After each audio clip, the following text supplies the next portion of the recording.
Información al desnudo, un programa televisivo y radial en vivo que informa e interactúa con una comunidad global a través del análisis, la indagación de los hechos, la opinión, las entrevistas y la descodificación de las informaciones manipuladas por los medios masivos de comunicación. Conducido por activistas comunitarios comprometidos con la problemática de la comunidad. Saludos, mi nombre es Armando Pacheco Matos. Estoy aquí reportando para Información al Desnudo desde esta actividad conmemorando la vida de Ana López Betancourt. Y para Ana le tengo esta pequeña poesía, un versito que estoy seguro que a ella le va a gustar mucho, que dice así. Se titula El Valle de Collores de Luis Torres. Dice: cuando salí de Collores fue en una jaquita valla, por un sendero entre mallas arropas de cundiamores. Adiós malezas y flores de la barranca del río, y mis noches del bohío y aquella apacible calma, y los viejos de mi alma, y los hermanitos míos. Así que estoy seguro que Ana López Betancourt quería volver a Puerto Rico, así como Llorén Torres vio a esos boricuas irse y luego regresar a Puerto Rico.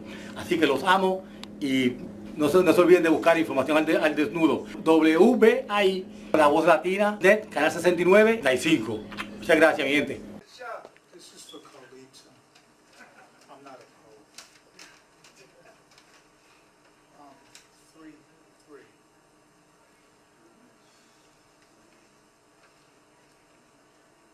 I wrote these long before I met any of you.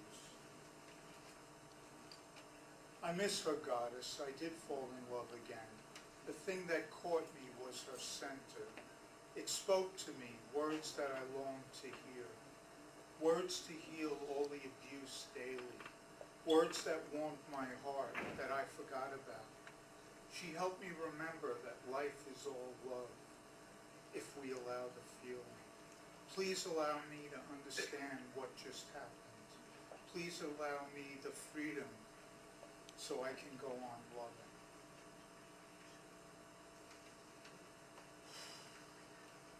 I long for love, our world filled with love. Love for a world where everyone is free. Long for a world with generosity. Long for a world without judgment. Long for a world with kindness. Long for a world with care. Long for a world where people share. Long for a world where all are equal. Long for a world where all fear is supported with hands of help and peace will come.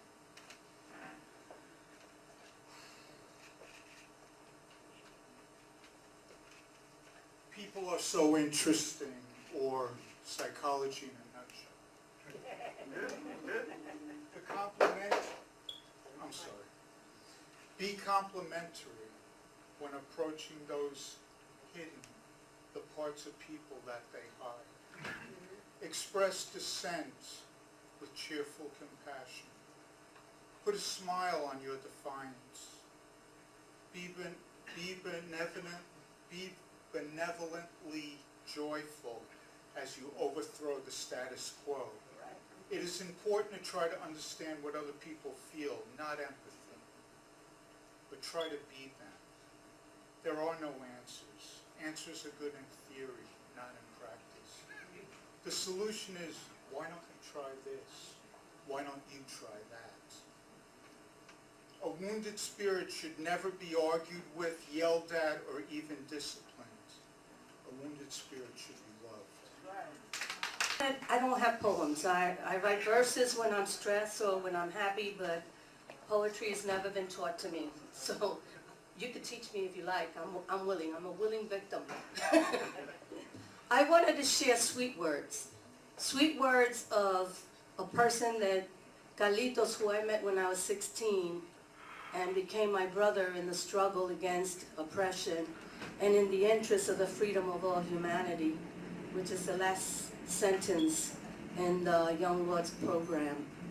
It's something that I have lived for all my life because I grew up in the Southeast Bronx to a mother who came from Puerto Rico during Operation Bootstrap and was left in the middle of the street in the middle of winter without appropriate clothing, without a place to live. With a little brother, or my elder brother, who was with her and my father, who were homeless the minute they got off the airplane. My mother cried to me recently. This is the second time I read poetry in public. The first time was when my brother Fidel passed away at his memorial. And this is the second time because I feel honored that Carlito asked me and that I'm here with all of you. One of the things when I found out that she passed that came to mind was that I kept saying to Carlito and you got to taste my yuca. I have to come over and make my yuca for you all. And I never got that chance. But that offer is still pending, Carlito. Most of my poetry is bilingual. It's in English and Spanish. And it's interesting because I was raised in a nationalist home, so my emotional language has always been Spanish. They first don't come out in English.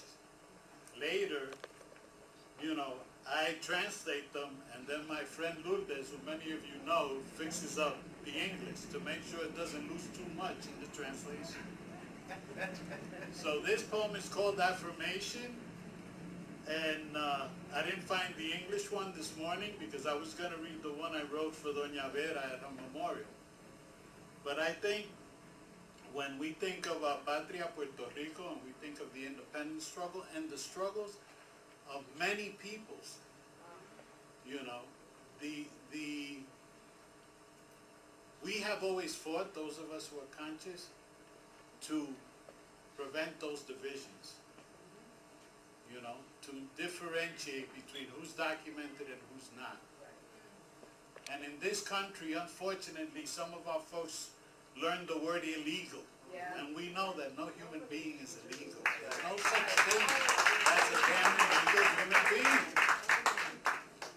So I'm going to read it in the original Spanish. I don't know what happened to the English, so I'm just going to share this with you in Spanish.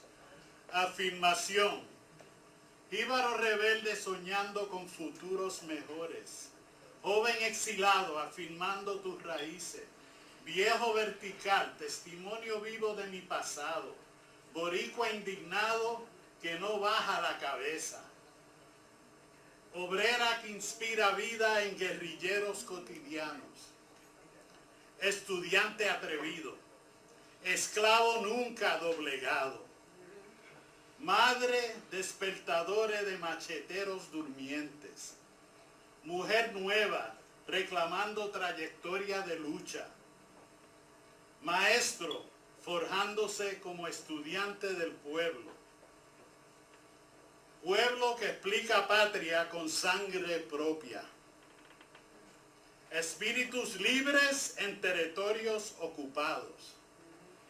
El Che vive. Francisco Vergara Valentín, Nueva York, 13 de octubre de 2006. Let me give you a quick flavor for the English. It's called Affirmation, and what it speaks to is the many levels of our people. It speaks of the campesino who was forced to immigrate to the city and how he holds on to his roots. It speaks to our elders, how they are living testament of our past. It speaks to the indignation that Puerto Ricans feel and who refuse to bow their heads in shame. It speaks to the worker, right, that the woman worker who many raised us, who are really daily warriors. These are warrior women. And just because they don't have known names in the struggle, they were warriors from day to day, supporting us, raising families, facing the discrimination and all the lack of resources that life has thrown at them and helping us to move forward. These are guerrillas. These are warriors who have made it possible for us to be here today. You know, in the movement we hear a lot about el hombre nuevo, the new man, but how often do we hear la mujer nueva, who is trying to take her rightful place in the struggle? That's why it says reclamando, demanding trayectoria de lucha. Not to be in the back, not be behind her man, but be in the forefront of the struggle. And we got plenty examples of that. Okay? And the best way that our people explain homeland is through the blood and tears of those who came before us. Thank you very much. Thank you. That was beautiful. Anna had an adopted son, Zen Medina.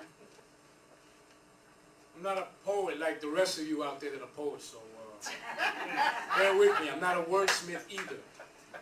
But I will tell you that the greatest honor of my life, I had many great honors. One of them was having that wonderful Sheila Rodriguez marry me. That's one of those honors. Another one was being the son of Irma Medina, who right now is taking care of our child right now. Just blocks from me. I'm from this neighborhood. I'm from Woodside, which is a very, this is a big immigrant community. Not as much as Jackson Heights, only blocks away, but big, you know, every different nationality you can imagine lives. And I grew up here. And I walked these streets my whole life. About 3 blocks that way is where the Rocksteady crew, the breakdance crew, battled the Dynamic Rockers. And then it came out in the movie, Henry Chenfant's movie, Star Wars, and you could see it. And they battled right there. Then later on they had to battle in the city because they said Queens was not fair because they were from the Bronx, so they battled it out in Manhattan. And then Rocksteady took them out. That was the story. But also during the graffiti era, this was not a place where graffiti was born, but the 7 line was known for its masterpieces. And one of them was Kane One, who lived on my block, who was actually murdered trying to escape getting a beat down, and went into somebody's window and they shot him. He did an entire, not only in the Bronx and Brooklyn, they were doing entire cars. Over here in the 7 train, they did not only entire cars, they did the entire train. 4th of July, way back in 1979. This is also a neighborhood that my uncle, who no longer with us, Enrique Luis Seda, was deployed from here. Meaning, well, he went, they called him to Vietnam from Woodside, Queens. Woodside, Queens is where the most, this 11377 area code saw the most victims of the Vietnam War in terms of coming back, that's a fact. They came back for some reason in this neighborhood, from the Woodside projects all the way to about this area here. For some reason, those who left to go to Vietnam came back less from this zip code. That's just for some reason. So my uncle survived Vietnam. He didn't survive diabetes, though. But I know a lot about this neighborhood. The one thing I did not know, and I'm embarrassed, is that this place existed. And it existed for what, 19 years? Where's 19 years. I've walked by this place on a regular basis, knew nothing about this place. This is a beautiful spot with some beautiful people. And I want to thank all the people who came here tonight for my adopted mother's memorial. Like I said, an honor it was to be called her adopted son. And she was a lot more than just an adopted mother. She was an adopted sister. She was a friend, a mentor. She got me teaching immigrants English in Brooklyn. Changed my life completely. I saw what she did with these students, many of them from the Dominican Republic, as a sister had mentioned before, that Joanna said she was a Puerto Rican who took on a lot of Dominican women and told them what their rights were and taught them how to speak English. She opened classes for them. She was such a wonderful individual. So she wasn't just pro-Boricua, she was pro-everybody. She was pro-human. I'm going to read, and I have to say this before, this is a very short poem. It's a very sexy poem. That she wrote, he found this, that she wrote about him. If you know Carlito, which many of you here do, you know him well. intimately, he can be a real pain in the private parts. And that's what makes him so strong. But Ana had just, je ne sais quoi, I don't know how to even say it. She had the right tools to work with this individual. And she made him the better man that he claims to be. And I can tell you, I'm testimony, he is a better man. He was a great man from 1969, that's all I know about him, 69 now. I don't know what happened to him before that. But from 1969 to now, to before his meeting of Ana, he was a great man. He's now a greater man. He was always a great human, but he had this facade of this tough guy. He's tough. But she showed him that there's another way to be. And again, I'm not a wordsmith, but this is a poem that he found, and she calls it Carlito. Very short, and I'm going to try to do justice. So I'm going to squat a little bit. Okay. Carlito. A poem is born each time your atoms circle mine and we dance the joy. Yeah. The man I love is a man of honor, a warrior, a man of his word. Carlito, the matriarchs who shaped me, filled every root and cranny in my soul with love and lust for life and joy. I will now share my gifts with you, warrior man, lover boy, joy bringer.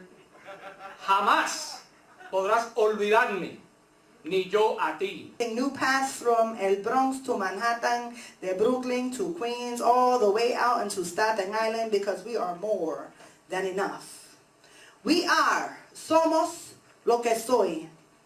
The fruition of the hard work of the piragüero, the frutero, the seamstress, half blind yet peering into the future, told to give up while reaching out with yearning hands and hearts. Y lucharemos hasta la luna. Each one taking position, commanding the best in us that our heritage has to offer, because we are all. We live out our dreams, no longer allowing our faces, our imposed names to blend together a silent, invisible mass. Soñamos del suelo hasta el firmamento. A renaissance is upon us. We live in a spirit of unity, pushing past all who come against us. We hold tight to one another, creating bonds of familial faith and love, raising each other up in the spirit of progress. Y lucharemos. With syncopated verses, our voices unified, our spirits harmonized, juntos, invincible, will-powered by the palpable silent echoes, the primal screams of our elders. We are those who rise up on behalf of those who took 5 steps and would push 3 steps back. We stride 10 steps forward because we are the vanguard. With every generation separated from patria, we lose words but are blessed with a new identity. A language birthed in New York, shouted out into this world, y con eso, vamos pa'lante, sin pena. Also Carmen Pietri. She wanted to know me, I wanted to meet her, and I knew her when I was a little kid, back in Ponce, but then I didn't see her again until she passed. So it's very important that we try to meet people we want to meet, because people just meet. Okay, anyway, so I write bomba en plena, and that's what I write bomba en plena. But right now, I'm going to recite a poem. It's in Spanish and Yoruba. It's called Majestad Negra, and I'm pretty sure that Ana will like it. Okay, so it's in Spanish and Yoruba, so it's okay. So, por la encendida calle antillana, Patembandumba de la Quimbamba, Rumba, Macumba, Candombe Bámbula, entre 2 filas de negras caras, ante ella un congo, bongo y maraca, ritma una conga, bomba que bamba, culipandeando la reina avanza. Y y de su inmensa grupa resbalan meneos cachondos que el Congo cuaja, el río de azúcar y de melaza, prieto trapiche de sensual zafra, el caderame masa con masa, exprime ritmo, suda que sangra, y la molienda culmina en danza. Por la encendida calle antillana bate en bandumba de la quimbamba, flor de tortola rosa de Uganda. Por ti crepitan bombas y bámbulas, por ti en calendas desenfrenada, quema la Antilla su sangre ñáñiga. Haití te ofrece sus calabazas, fogosos rones te da Jamaica. Cuba te dice, dale, dale, dale mulata. Y Puerto Rico, mirá. Y Puerto Rico, mirá. Y Puerto Rico, mirao, miramba. Son mis cocodos de negras caras. ¡Tonad tambores! ¡Tonad tambores! ¡Tum, tum, tum, tum! ¡Tum, tum, tum, tum! ¡Tonad tambores! ¡Vibran maracas! ¡Por la encendida calle antillana! ¡Rumba! ¡Macumba! ¡Candombe bámbula! ¡Baten bandumba! De la quimbamba forana. Thank you. Gracias. One announcement quick. Here we're going to have a group coming from Puerto Rico in September 22nd. They will be here. Okay, so that's it. To that all my life. I'm honored to have heard it from you. Thank you.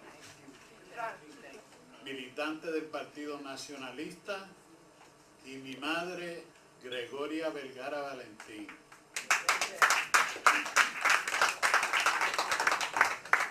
A la guerrillera no se le pide en el homenaje un momento de silencio, pero sí se pide un presente. Yo quiero oír un presente. Ana López Betancourt. Presente. Ana López Betancourt. Presente. Presente. Whenever I speak publicly, I give recognition to the two women warriors who raised me and who made it possible for me to be who I am today and to continue in the struggle. Doña Amparo Pino Melendez, militant of the Nationalist Party of Puerto Rico before my family immigrated here, and my mother, Gregoria Vergara Valentín, a leader of the Lower East Side community when me and my brothers were just children. It was their example, fue el ejemplo de ellas, que me dijeron a mí, tú eres puertorriqueño, tú eres boricua y tú no le aguantas mierda a nadie. It was they who taught me that I am Puerto Rican and I don't take shit from anybody. And that's why I'm in the struggle. I'm honored to share with you one of Ana's poems and one of mine. Before I do that, I just want to say that most of our elders have gone on to the ancestors, and these were powerful women who served as examples for many of us. And we have to, every time we hear a poem or a cry for freedom or a cry for struggle, it behooves us to remember our elders. Muchos de nuestros viejos del movimiento, los ejemplos que tenemos cuando estamos formándonos en el movimiento político, han pasado y han transicionado a otro plano. Y siempre que nosotros oímos una poesía, un grito de guerra, un grito de lucha, tenemos que recordar que ellos también contribuyeron a nosotros. Yo traje hoy porque una de ellas era doña Adelfa Vera, que ustedes siempre.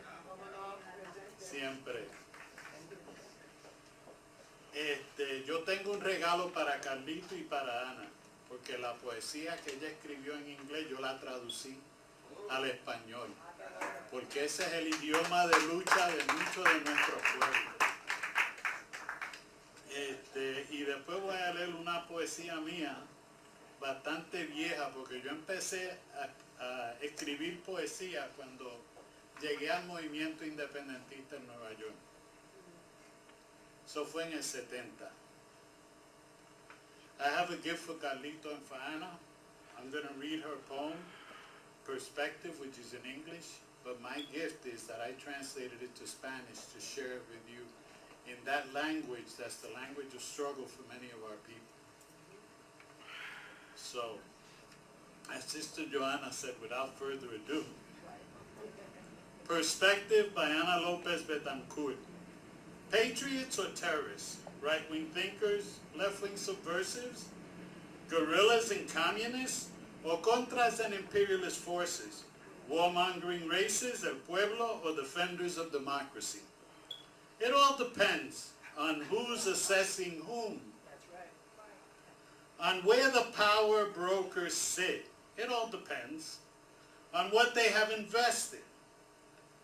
It depends on your geographical position. It all depends on the color of your skin. It all depends on economics and faith. That's her poem. And this is my translation. Perspectiva por Ana López Betancourt. Patriotas o terroristas, pensadores de ala derechista, subversivos de izquierda, guerrilleros o comunistas, o contras y fuerzas imperialistas, razas bélicas, defensores de guerra, el pueblo, o defensores de la democracia. Todo depende de quién está valorando a quién, a dónde los agentes del poder se colocan. Todo depende en lo que ellos han invertido, de su posición geográfica. Todo depende del color de su piel. Todo depende en ciencias económicas y en la fe. Ana López Betancourt. She'll feel okay. So I call her up and say, Mirna, I called Anna because I was so upset, and I forgot why I called you in the first place, but, you know, and then I said, well, you think you're having a hard day. She's been crying for 3 days. So then, before I left Anna, she was laughing. We were just having a lot of fun with it. And then Mirna started laughing, and then Mirna said, well, maybe I better call her. It's interspersed in the open mic. So we're going to hear from Janet Rose, and then we're going to open it up, and then we're going to hear from Frank Vergara. Rose. Hola mi gente, ¿cómo están? Blessings, blessings, de bendiciones a todos. What a joyful thing to walk into the music and the celebration and the dancing. There are very few people that I knew as alive as Ana. I mean, truly, when I met her, it was at La Marqueta, and I was featuring, and she lit up, and she was like, yeah, and I could see, and it's what the gentleman said about having her in the audience. As I was doing my thing, she was like feeding me. She's like, yes, and making her little, you know, putting her hands up and her gestures and all. And I was like, oh man, she's into it. So I ended up kind of like giving her all of my energy performing for her. You know, I was like, you know, I kind of lost track of who else was listening and paying attention, because the relationship between us was there, that spark was there, and I was like, this is the flow I want and need. So she was the audience that I needed, and because she was so vibrant, and I gave the conversation the energy that she had, everybody else just lit up, and it was such a beautiful night, and I thank her for having influenced me in that way. And then she came over and just like, we're doing this together, girl. And she gave me the strength to continue being myself, even when I started, you know, sometimes you're just like, oh, I'm not feeling like myself these days. And you start, you know, going off in this path where life takes you instead of the path where you know you're supposed to be. So Anna would always kind of push me back on the path and nudge me back, and you're strong enough, and you can do this, and you got this. And one of the things that I learned from Lolita was that to be a warrior woman didn't mean that you no longer you no longer had the right to see yourself as a beautiful woman, right? A lot of the times they think to be strong is to be masculine, and you got to take off the. And no, and Anna also embodied that for me and was that example for me in that living. She was so beautiful and loved being beautiful, and the little things, the details did matter, and she would celebrate those things in other people and acknowledge it in other people and make them feel really good about themselves. And I loved introducing her to people because I knew they would light up and love her. I'm like, this is Anna. Isn't she awesome? Oh my gosh, she's amazing. We love her. So, and then, it was just easy to be in her presence and be around her. And one of the things that made me so happy was that we, Johnnie, I have a little crush, honey. And it blossomed into this beautiful experience. So Carlito and I became friends, and I appreciate you so much. Thank you for inviting me to share with everyone that loved her. When I found out, I was actually heading up to the mic. They were introducing me. I had my phone open, and I was like, what is it? Somebody turns around and said, Johnnie, did you know? And I didn't know. So I got up, and the second I found out that she had transitioned, I dedicated my performance to her, and I was infused with that energy and that spirit and that, the spice of life. Like, now she was pure life, and that's one of the things that other people kind of don't understand. Like, we're tethered to this world, but in the release of the flesh, she was pure light and life and energy now. And I was just saying to this beautiful woman, here, we're so blessed and have the advantage of knowing that when our elders become ancestors, they stay with us. And that's the advantage that we have. That it really is a loss because of the conversations and the Kiki girlfriend stuff for me. But I feel even closer now because I know that when I need her, I have her energy with me, and I can call out to her. And she's always going to be there. So thank you for inviting me to share in this moment and to be her voice. Sister, liberation means a different thing to me, by Ana López Betancourt. Sister, liberation means a different thing to me, and because I am sick and tired of being misrepresented in your studies, let me explain something to you. I work, I cook, I iron. I make brown rice and chicken soup, but I am not Earth Mother, not a virgin, not a whore. No Madonna, no Lolita. No hot tamale, and I'm capable of enduring all suffering in self-sacrificing silence. But when I come home all shattered by the world, I ask for gifts. Back rubs, hot oil kisses, and the tub filled to the rim with warm water. Sister, when he comes home after fencing off the noxious fuming word deeds of your world, I give those gifts right back to him without waiting to be asked. Sister, liberation means a different thing to me, you see. I love beer, power tools, playing ball, and climbing trees, and because motherhood is sacred, I chose to do it only once. Para una muestra, un botón, we would always say at home, of stuff we'd only do once. Sister, liberation means a different thing to me. When people ask how I'm doing, I answered, en la lucha, engaged in the struggle. And when I say goodbye in writing, I pen hasta la victoria siempre, until victory always. Like a growing snake, I've shed many skins. I trail bark shadows like strangler trees, but those are minute things. The fundamental struggle lies in nurturing endurance, and I needed to survive. Sister, I hear you call me submissive, whispering behind my back between your clenched teeth and to your cupped hands, and I read the exchange of looks between you and your sisters. And because I am not God, I do not forgive nor forget. Why, you do not understand liberation means a different thing to me. How you deliberately mistake my innate politeness for a lack of informed opinion to dismiss the knowledge lurking behind my eyes. But let me explain something to you, okay? A feminist liberating consciousness is my inheritance.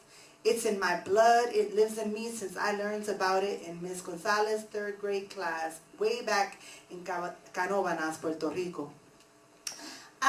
Sister, let me ask you something. Where were you in 1514, huh? Where were you when Taino Cacica Luisa and her were women from Loaiza, Canóvanas, Rio Grande, Fajardo, Luquillo, Vieques, and Culebra fiercely resisted the Spanish conquistadores' imperialist sexual advances?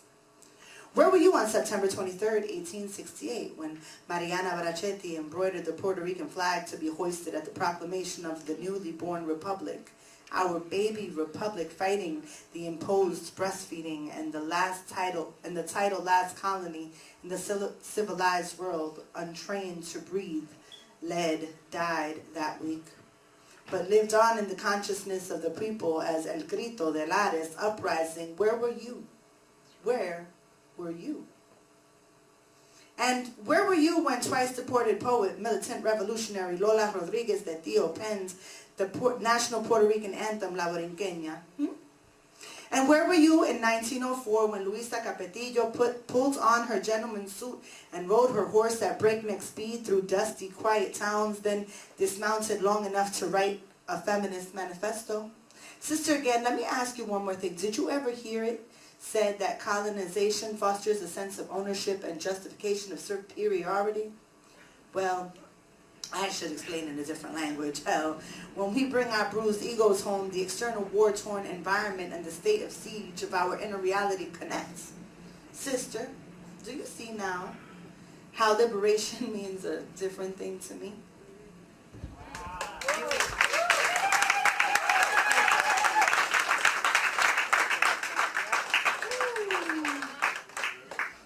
Yeah, thank you, Anna, for those words.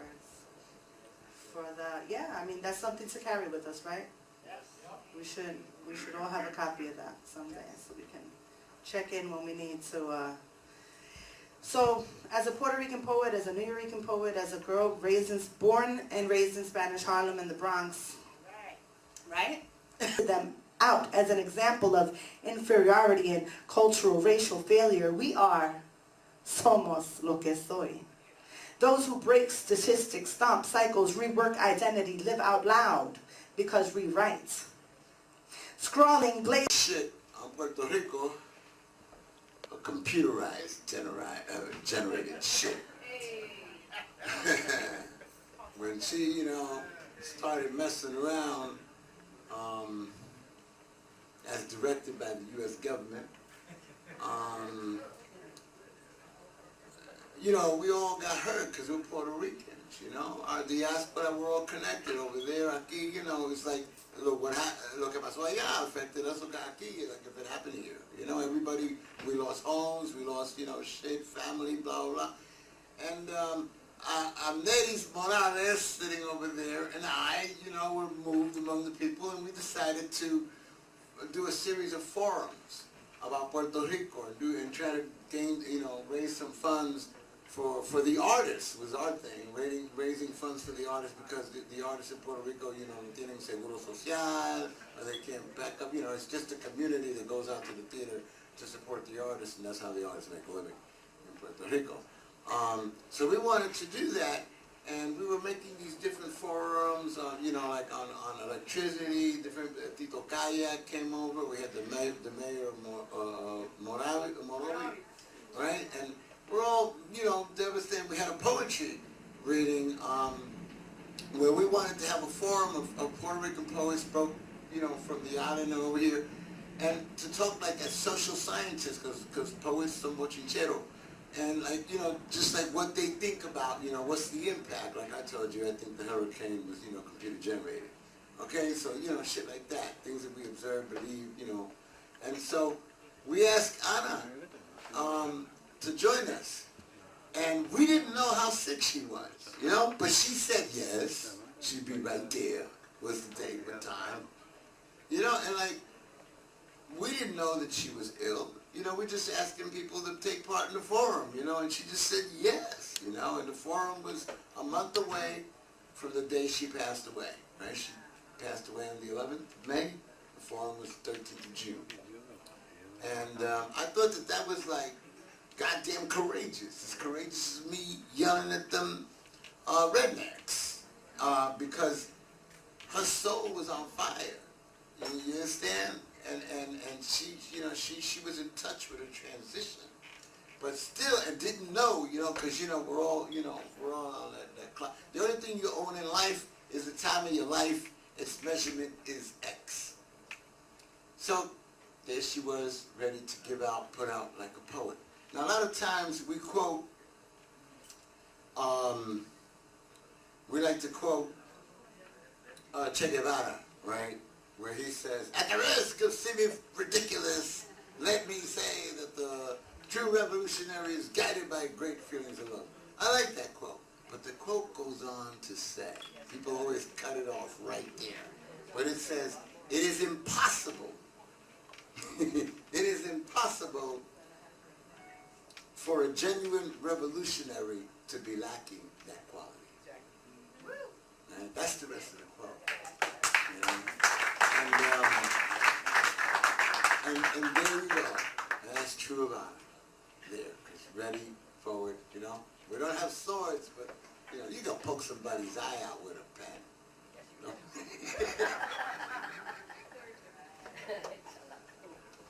Here we go. This is Anna's poem, which I'm honored to read, and I found the poem that kind of like butterisses it. Here it is.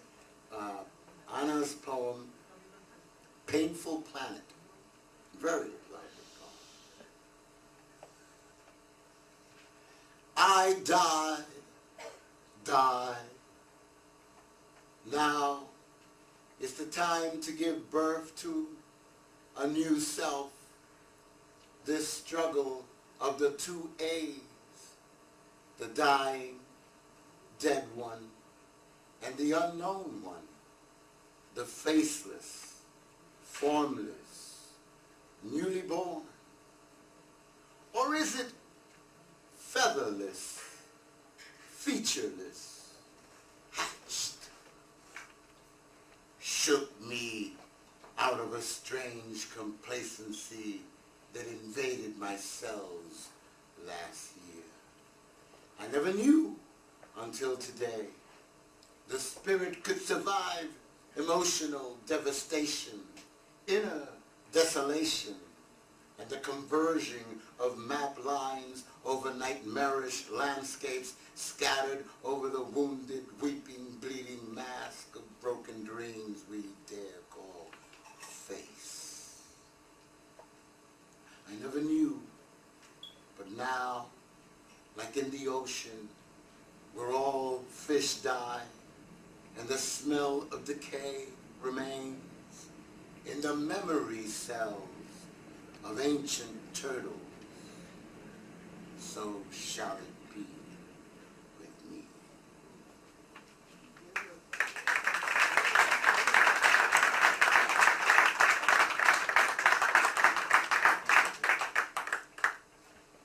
I'd like to share In a Grain of Sand, because I think they kind of go together. In a Grain of Sand is a poem I wrote with the first line from Auguries of Innocence by William Blake, where he says, to see a world in a grain of sand. I've done that on the beach.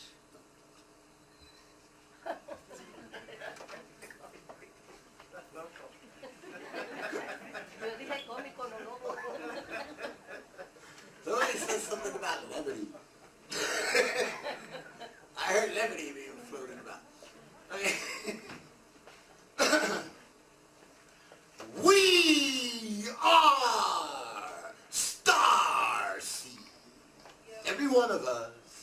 You and me and him and her and them and they and those who know of this are truly blessed.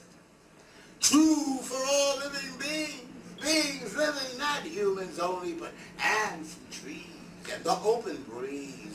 Things that breathe air or fire, water, earth, all kinds of dust and dirt, particles of part of all, a part of everything that is in everything. Thus it sings, and his song is life, and life is a seed of stars, the dust of suns and moons, rocks and dust and outer smoke in outer space, floating in a bath of timelessness, counted, measured, numbered by some species, others carry not.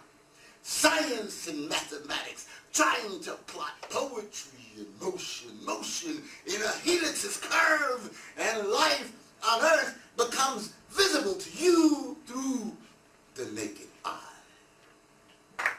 That's the fearless Papoleto, one of the most brilliant New Rican poets. It's an open mic. Please. We've gotten up and danced today, so it's quite a remarkable achievement on her part.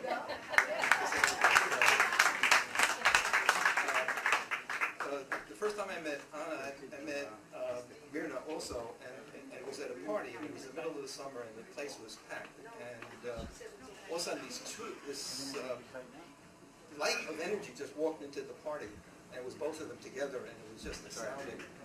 And we got into this very long, wonderful conversation, and our magazine, and then had just come out, maybe 2-3 issues, and we talked about it, and they bought all the copies I had in my backpack, and that was really quite encouraging. And over the last 25 years or so, Anna has appeared often in the magazine, and it's been quite remarkable. I'm just thinking about one piece recently, about 2-3 years ago, I guess. She wrote a whole piece about bedbugs, and that was either the first piece people ran to or one they didn't even go near. And so that was really interesting. And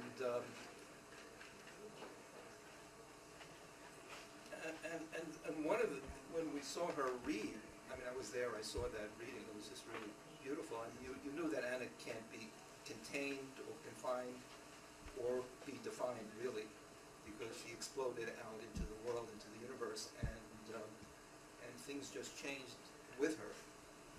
And one of the experiences I've had with I mean, her poetry is just remarkable, and the things she writes are just really beyond. But to have her in the audience when you're reading something was another kind of experience, because all that brilliant imagination and energy would just come pouring back into you and just open you up, and would open the rest of the audience up, and it was just a remarkable feeling that you could almost hear your own words for the first time in the way she was responding to it. And it was just like an overwhelming experience. That was also. And then there was this one thing which, right after she died in the gathering, and I was nervous about talking about it, I wanted to check with Myrna if it was okay with her if I told the story, and she said it was fine. So I remember one day I wasn't feeling too happy for whatever reason, so I decided to call Myrna up, and I said, "Hey Myrna, how you doing?" And she says, "I'm miserable, I've been crying all day." And I'm saying, "Well, what's happening?" And then she tells me the story, and okay, I had called because I wasn't feeling too good, but now we got into Myrna's all day misery. So afterwards I thought, well, maybe I need some more comfort, so I'll call Anna up. And I called Anna up, I said, "How you doing?" She says, "Well, I've been crying for 3 days straight." And so we talk. I said, "Yeah, but I just called you because Myrna has been crying all day." She said she was miserable also. So then we're talking, and then I said, well, maybe I'd better call Myrna up and say, well, you know, you've been crying for 3 days, she's only been crying.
is for posterity, and we encourage you to share your memories of Anna.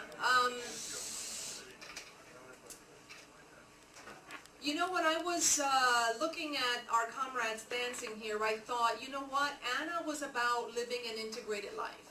And clearly, Frank Vergara and Carlito, they were out protesting and they forgot about going out dancing. However, Olgi Robles, who's still here, who's a former young lord, did a little better. And Papoleto, I don't know what to say about Papoleto, because Papoleto should have been in the art scene. Without further ado, we'll hear from Papoleto. It's an honor to be here with you guys today. Carlito, I'm sorry for your loss or for our loss via your loss. That's the way I was thinking it while I was hanging out here. It's been a very beautiful, profound, moving program. A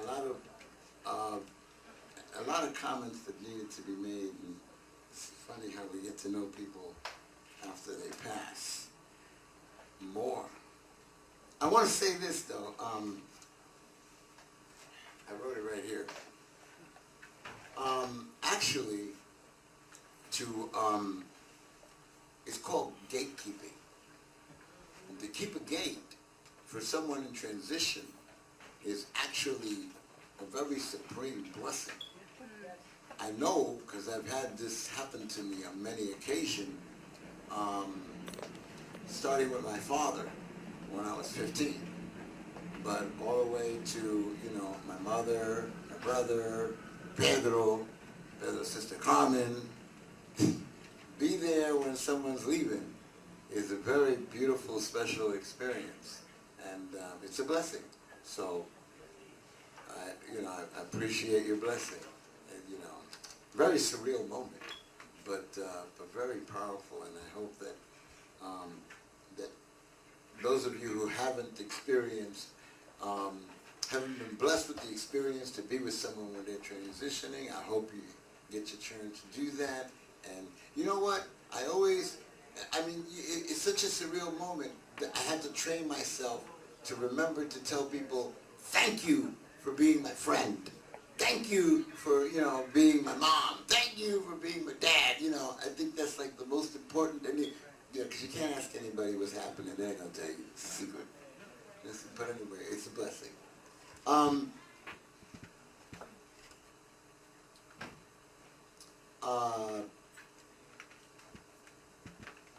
Ana López Betancourt. Well, she was a poet. And I didn't know her as well as I should know. I have to tell you and confess and feel bad about personally.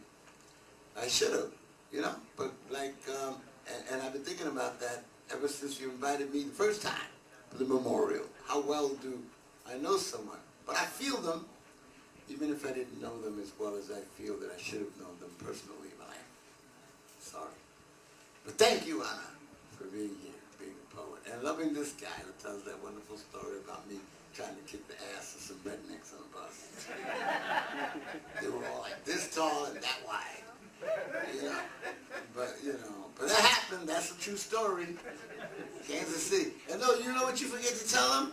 Is that the minute I started arguing with them, then there was like 20 fucking police cars surrounded our bus, which we had chartered, right? It's our chartered bus, And they surrounded us. And we're like, where the hell? There was like the FBI, the CIA, Facebook,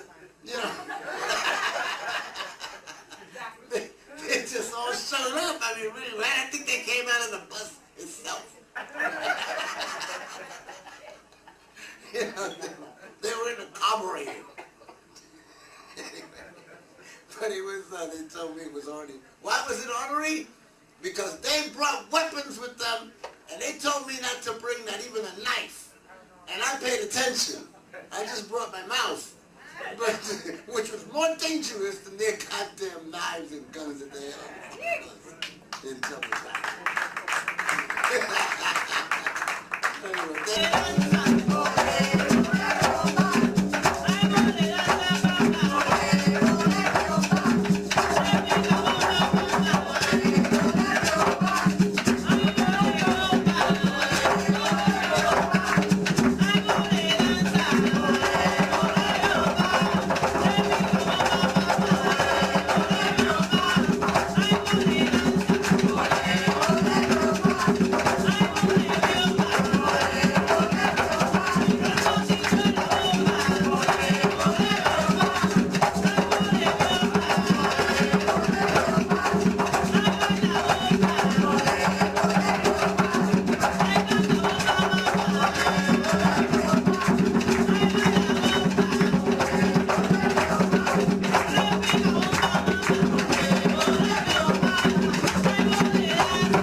great. That was great.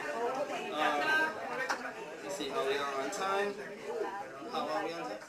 Is that how we got? Okay. Good or one more? One more. Homegirl looking down on us, though? Yeah. So that's actually what I wanted to mention. As a drummer, you know, we go through these learning experiences, right? We go through these spiritual journeys. And today I can say that there was some repiques. Repiques are some of the marks that I'm doing that I've never done before. That, you know, and I highly believe that it's Anna trying to communicate something to you. So she used the drum today, you know. And you know, that's another thing about our people.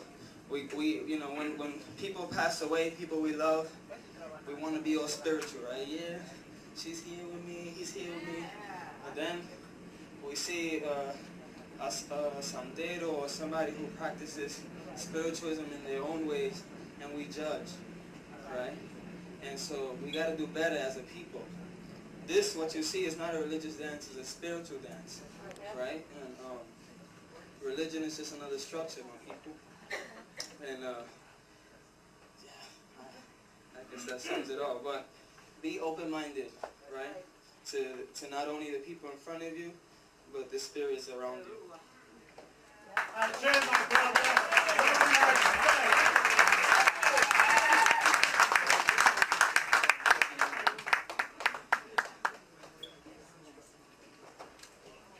you guys alive?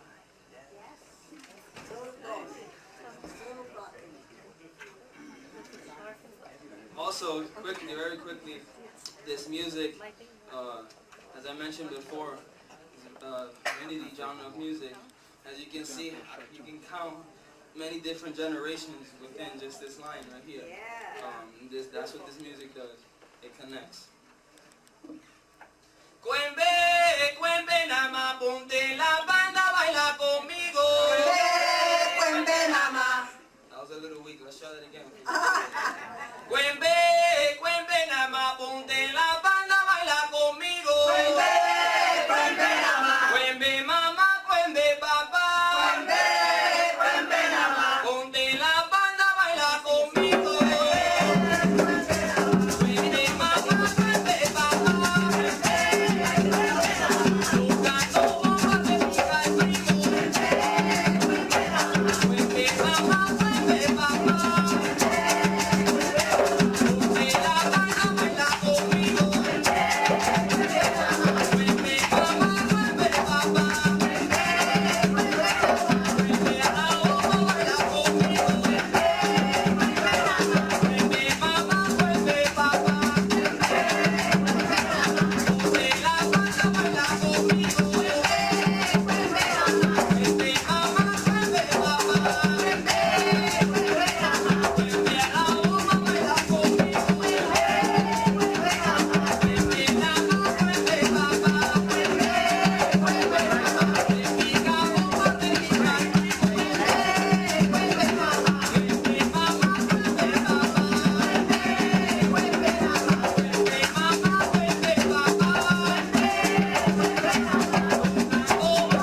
because we're in a room full of very talented poets.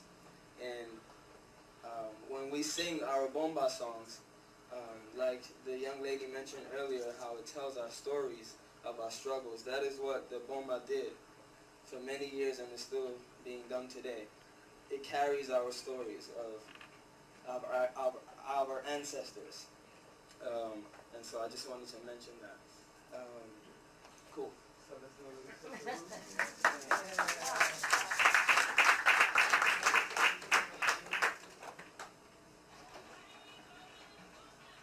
It's a nice recording. Somebody recorded it. Nice. Bomba yo, hashtag. And please join on the coro. This is not the Bruno Mars and Beyonce concert. So we are not singing to you. We are chanting with you. Okay? Vamos.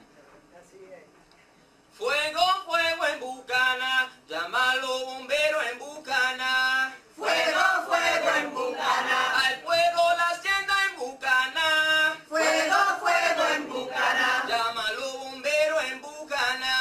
Fuego, fuego en Bucana, al fuego la hacienda en Bucana. Fuego, fuego en Bucana, Bucana, mi Bucana. Fuego, fuego en Bucana, al fuego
and Ana had to virtually be another parent at the age of 10, 7, 8, 9, 10.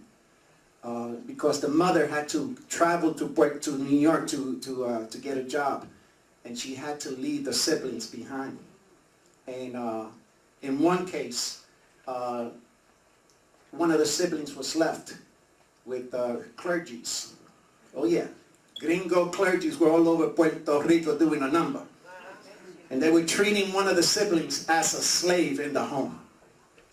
Ana caught wind of that, and she got the uncles to go in there and break in and free the young lady. You know, and from that, Ana started developing a disposition of humanity. Okay, and although Ana did not go around parading that she was a socialist, sisters and brothers, in many ways, Ana practiced it better than some of the socialists I know. Okay? You know, because if there is anything to describe what socialists are supposed to be, it's to be humane. You have humanity. And having humanity means having the courage to stand up to our oppressors and fight them. You know, because we all have to die anyway.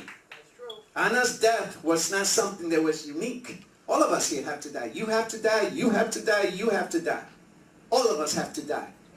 What really matters is what we are and what we do when we're here. Whether we're going to be cowards and turn to the other cheek and be willing subjects of racism and colonialism, or are we going to go down fighting the way many of our ancestors have done before us? Like Lolita Lebrón, like Don Pedro Avisu Campos, like Ramón Nevederio Betances, okay? Like so many other Boricuas before us. Well, Ana was not into labels, and that's what I respected about her. You know, like some of the folks that I'm sure some of y'all know a few, they love labels, okay? I despise labels, you know. It's like the old saying goes, show me the money. Well, I want you to show me your cojones, okay? Show me how bad you are, okay, in your practice, okay? Because that's precisely what Ana did. And in many ways, you know, Ana proved, you know, and demonstrated what a revolutionary disposition has to be. And I'm very proud that I was her partner throughout those years, you know, because she represented a period in the experience of the Puerto Rican migration, you know, as Sister Johanna laid out before. The Neo-Rican poets, which, you know, some of them are here tonight, they represented something real, something historical, you know, and they should be all commended, you know. I love Papoleto not because he's all that, but because of what he represents, just like Ana, what they both represented. Because in the end, the only thing you take to the grave with you is who and what you represented. And that's how we have to look at everything. You know, our place, our objective social being, our objective existence. That's how we have to look at it. Okay? You know, I don't want to be remembered as Carlito, que carajo. Okay? I want to be remembered for what the hell I'm doing today. You know, because what you were, what you did in the past don't mean shit. That's right. It's what you're doing now and what you plan to do. You know? And I will forever be grateful to Ana because what she did to me was she accentuated, you know, who I am. You know, my self-awareness, you know, and I will for eternally be grateful, you know, and love her memory, you know, and what she did to me is she strengthened my resolve of being a Puerto Rican independentista, you know, and that's how I will continue to mourn her, you know, and on that note, I will say that Ana López Betancourt, presente, I love you, girl. I love you very much. Viva Puerto Rico libre. We're going to hear from other poets, Johnnie Rose, Frank Vergara, Steve Bloom, Papoleto. Yeah, Anna really left us all a legacy, like the most important legacy you can leave to an individual, which is to live the best life you can live. And she radiated that. Even if you didn't know her, she radiated determination, brilliance, joy, courage. We're going to hear from Bombayo in a second, but I just want to underscore what Mirna said, which is that Anna was an erudite poet. You could hear it. I mean, I wasn't reading what you read, but I could hear that her, she was an erudite wordsmith. That's rare. And she was that in Spanish and English. And her poetry and literary legacy is yet to be explored, studied, analyzed. And from what I've read, I can say that there is heft in her writing, and she, because of her life experiences, and because she was a student not just of life but of the word, she was able to capture human experience like many of us cannot. And we owe it to Anna, but also to this history that Carlito has talked about, the history of the 60s, the history of Puerto Ricans standing up and fighting, to really analyze that poetry, because that's not about Anna and Puerto Ricans. That's about humanity and human liberation. And there are not too many poets who dedicate their lives and the word to capturing the human experience of los de abajo. Hello. There we go, cool. Good afternoon, my name is Wilson, this is Bombayo. We are very excited and grateful to be here to share this beautiful space and energy with you. We're really big on energy and spirit, so already the vibes in here are super high, and I'm excited to play off on that with the music. We're going to be playing bomba for you today. So bomba goes back over 500 years. It's the first music on the island of Puerto Rico. It's brought to us by our African brothers and sisters. Embraced by our Taino and the colonizers. Can't forget them too, right? They were there. And that's who we are today. Bomba, it consists of drumming, dance, and song. It is formed in a way so that everybody can be a part of it. It's a very community genre of music. With that said, please stand up and move the chairs around and engage with us as much as you can. Again, this is sharing energy, right? Bomba is also very healing, and it teaches you about the lifestyles that a lot of you are living now. The fact that I didn't grow up learning about Carlito and Anna in my school as a New Yorican is a problem, right? And so I learned them through Bomba. This is how we got together. It brings people together. It's a beautiful network. This is real network. So without further ado, we're gonna start and let the energy speak for itself.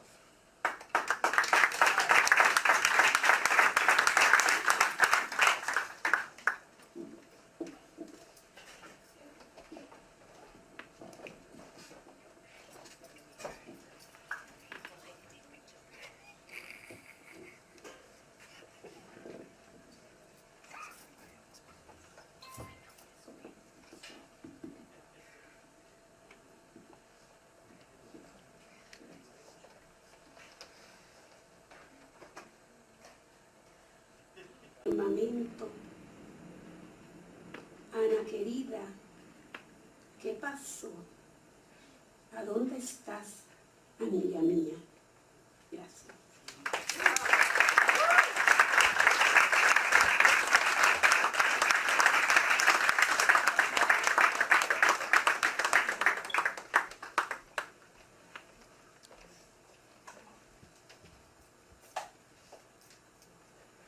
Ana was taught well. Yes. Yes. Thank you.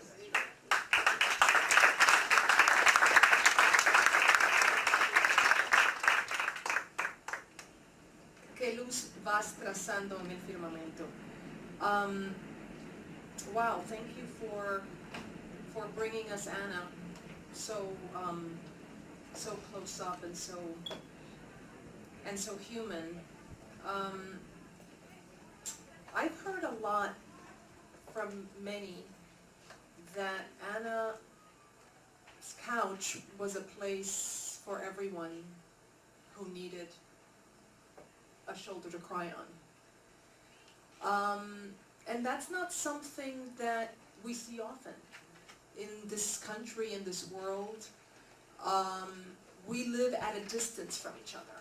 We will meet outside, but we're not allowed in. And I'm sure that's something that she brings from her experience and life in Puerto Rico. I like that you mentioned that she was pretty talented at convincing people. Because in order to slay Carlito Rovira, you have to have a lot of gasoline in your tank. And she slayed Carlito, my comrade and brother, with beautiful words, without throwing, a bomb and without calling a protest. So we are going to hear from her comrade, her partner, her lover, the man that she fell madly in love with. And everyone who met Ana knows that she would sit you down and talk to you about Carlito. And as much as we love Ana, we have to love Carlito, because Carlito really turned her life into this beautiful dream at the end of her life. And he brought passion and love, but commitment and solidarity, because he took care of Ana in her worst hours. So without further ado, my comrade and brother.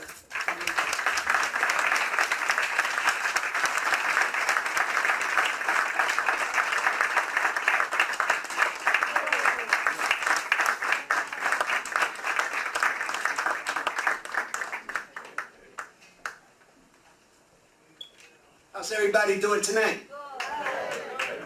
Yo, this ain't a funeral. This is a celebration. How's everybody doing tonight? All right. Okay, let's get that straight. I'm gonna try not to cry tonight. Okay? But first and foremost, before I proceed, I want to say that blood relations are not definitive of what family means. And if there's anything that I've learned from Ana's life, as well as her death, is precisely that. That what the Taínos, everybody in the tribe was family. And they had some big tribes. It was thanks to many of the people who are here tonight and some of the people who couldn't make it tonight. I thank them very much, because they prevented me from losing my mind when I saw that last seizure, and I actually saw Ana pass away in front of me. It's a tragedy that stays inside of you. And unless you make sense of it, it can be self-destructive. I'm also grateful to Ana because although I am a communist, that's right, I don't hide that shit. Okay? I'm independentista, revolutionary nationalist, and I am a communist because I want a socialist Puerto Rico. And I don't give a shit who doesn't like it. I learned from Ana that humanism has variations, and that's okay. Because I was a communist and she was not. But we respected each other because in the end, she wanted a free Puerto Rico.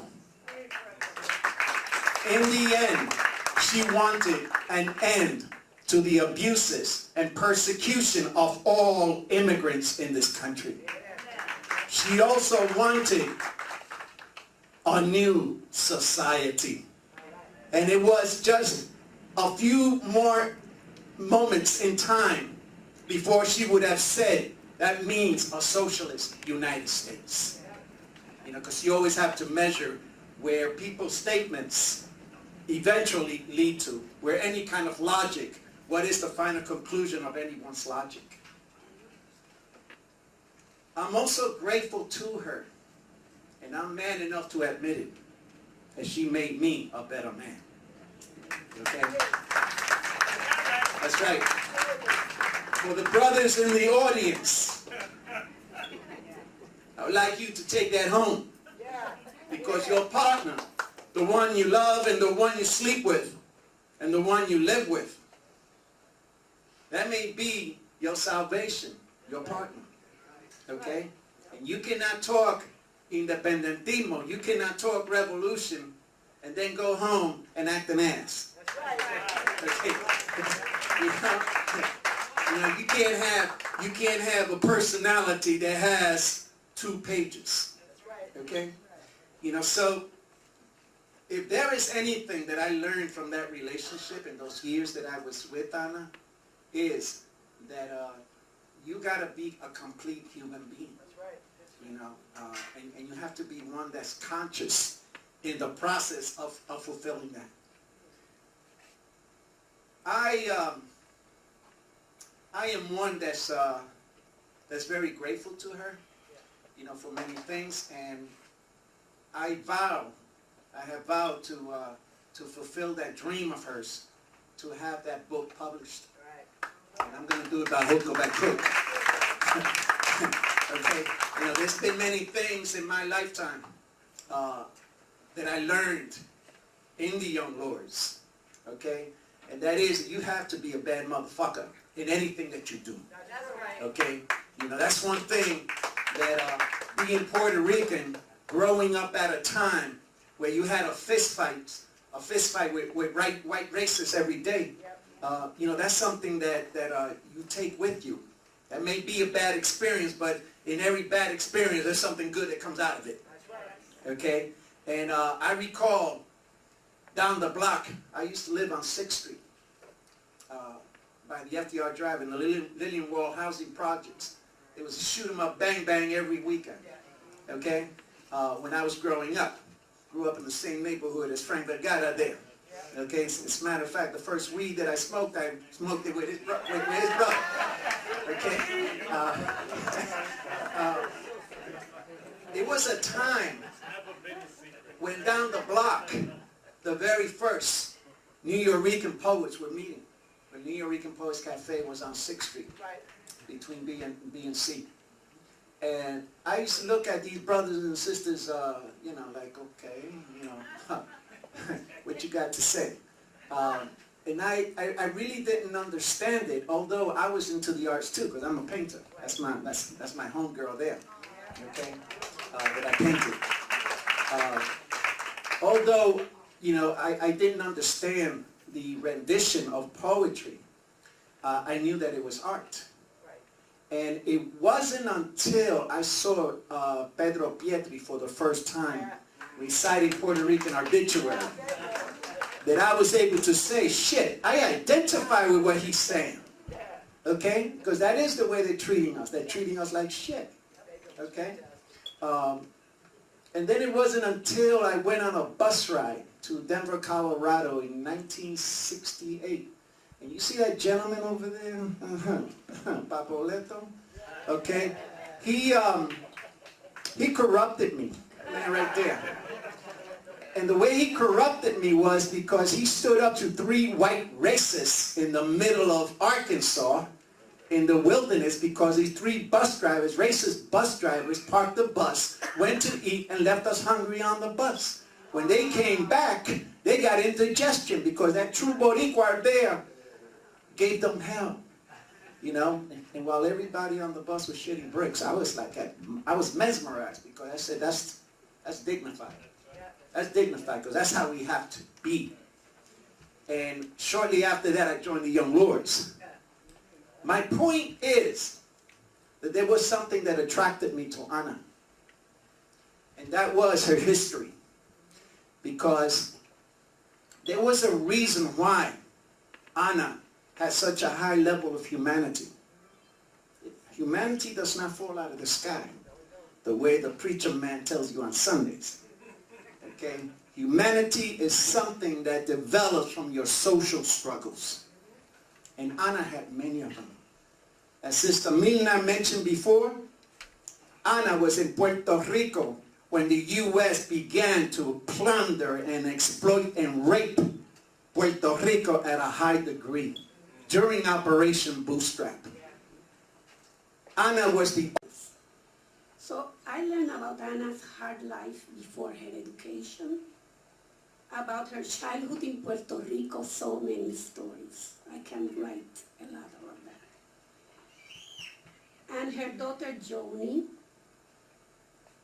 about all the jobs she had to have in order to pay for her education.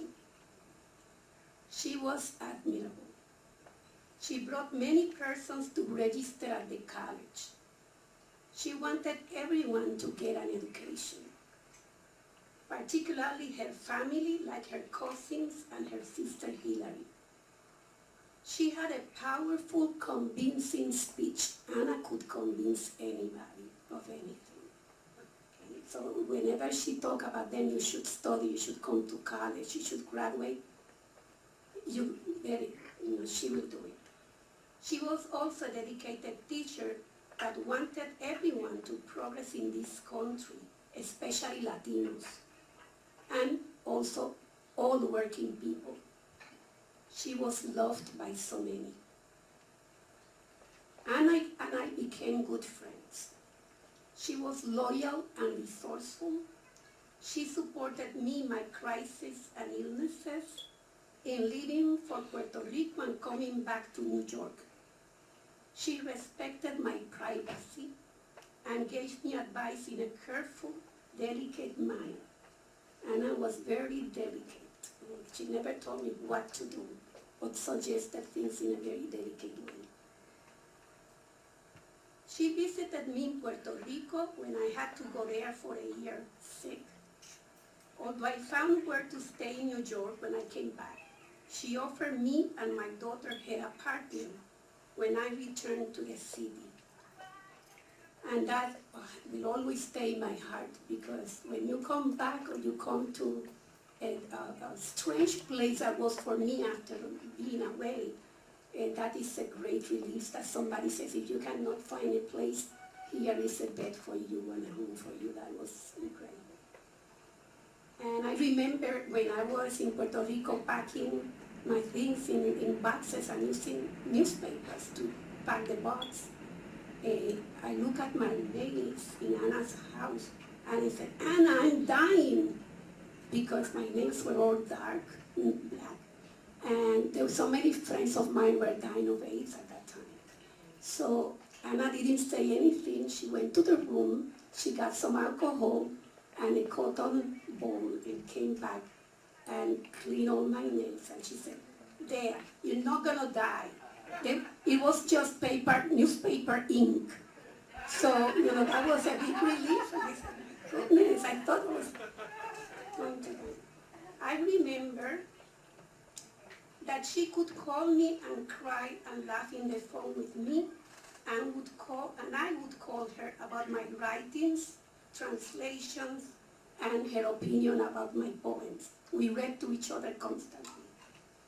She learned about Buddhism and began practicing almost immediately because she liked its philosophy and simplicity, and because she trusted me. We treasured our friendship. Anna's poetry evolved through the years, and she became a very good poet who wrote about love, despair, her own culture, oppression, pain, music, and joy. An Afro-Caribbean New Yorker character could be felt in her poetry. She constantly experimented with language and explored herself and her people with that instrument. That's poetry was the way she used to get into herself. And to really, it's like a psychological exploration and uplifting. We published, I could never convince, one of my regrets, I could never convince Anna to complete a book of poetry and publish it, even though she has many, dozens of poems. But her literary work is included in this anthology, which I compiled, and we published a book of prose and poetry, Tripartita. She was so proud of that when her poetry came out in a book with Marisa Rasti and myself. So Anna also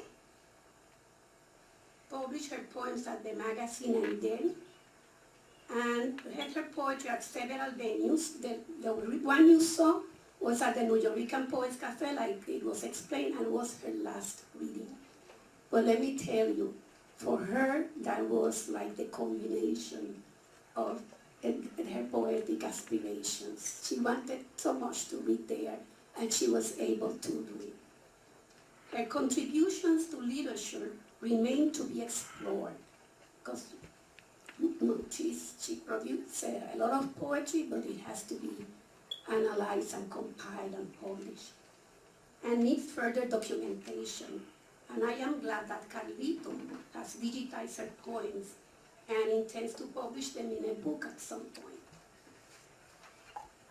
Anna talked about her illnesses with me, but did not elaborate on the depth of her physical condition, because she was always a giving person, not wanting to burden other people. Her daughter made her laugh. She always said that. There are so many aspects to her being. Her death is a big loss. I was fortunate to have her as a friend for many years during the worst and best years of my life. I am grateful of meeting her because Anna Betancourt was an extraordinary person who enriched the lives of all who came in contact with. She made the world a better place in which to live and create.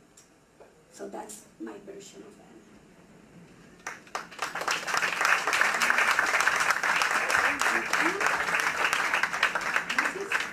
This is a poem from the book that Anna was so happy about, Tripartita.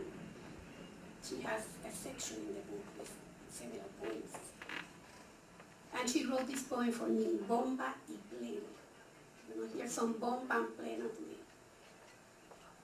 And this poem is interesting because it really represents Anna and her beliefs.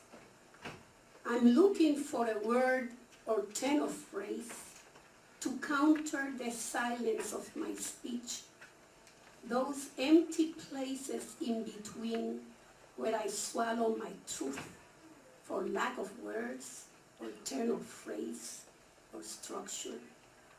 I bring to you with bomba y plena the sounds of my silence, traveling at high speed through the labyrinths of my mind and the footsteps of my sleep.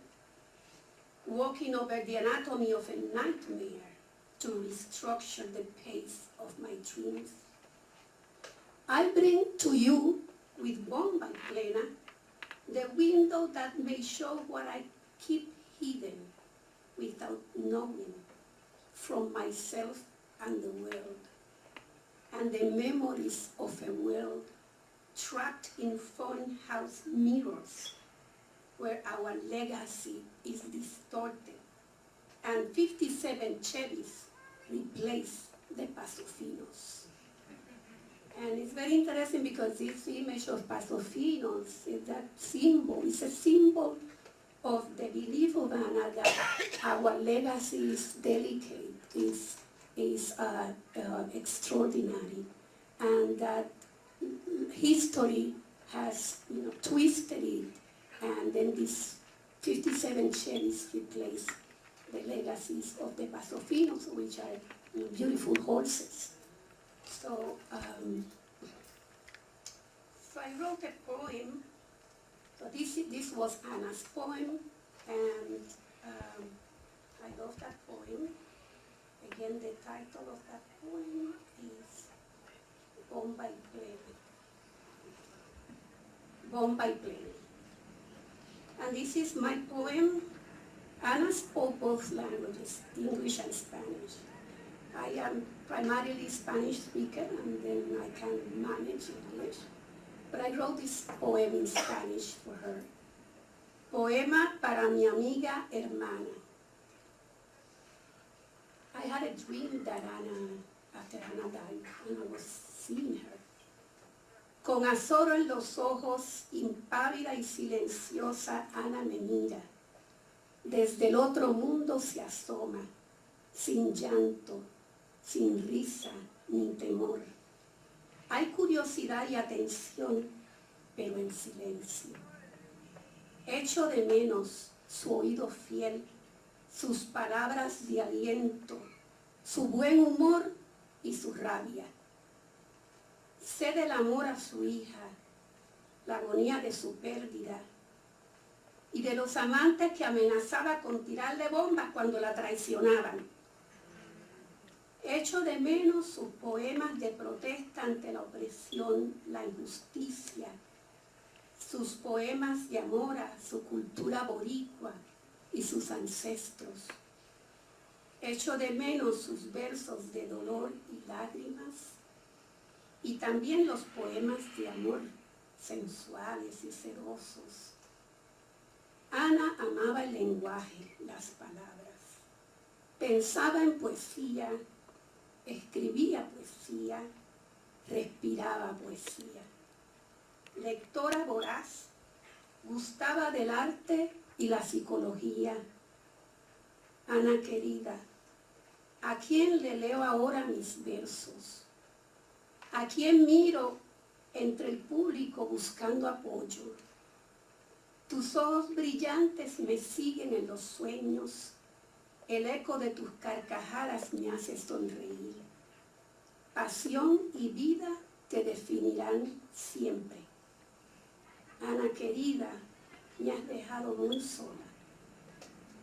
¿En qué estrella como tú cabalgas tus pasos finos ahora? ¿Qué ruta de luz vas trazando en el pie?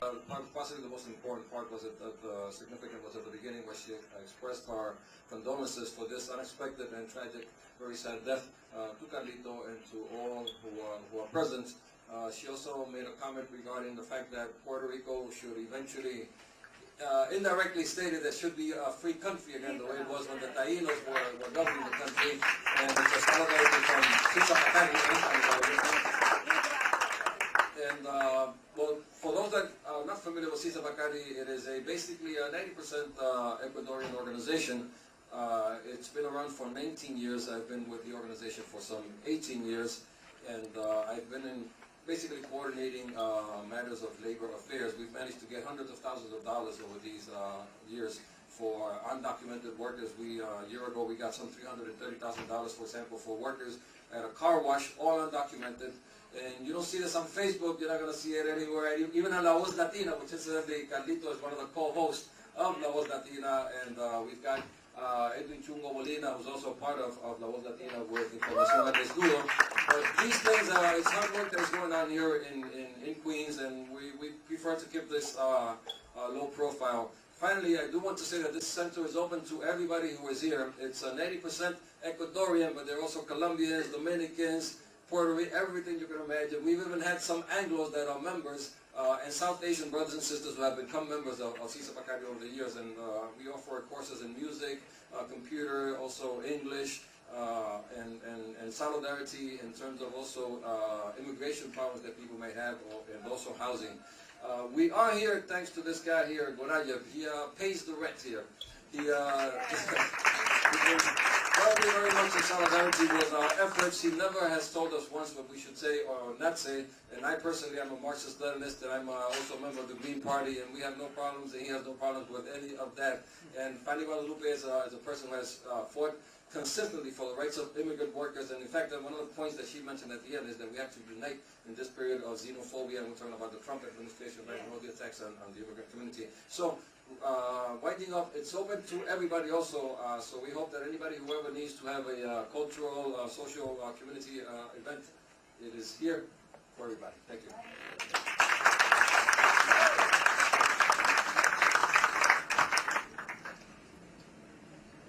Thank you all. What an inspiration. What a phenomenal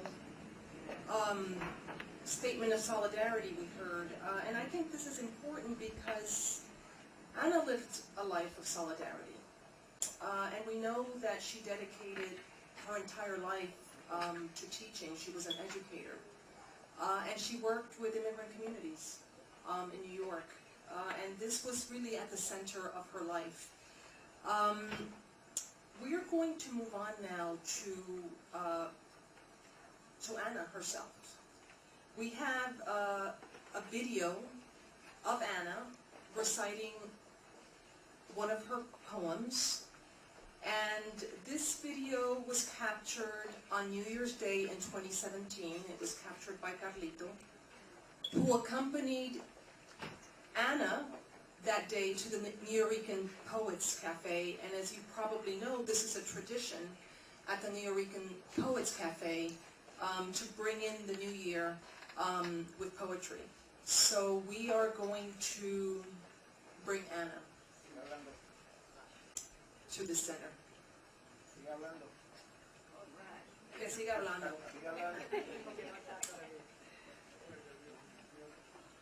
Anna,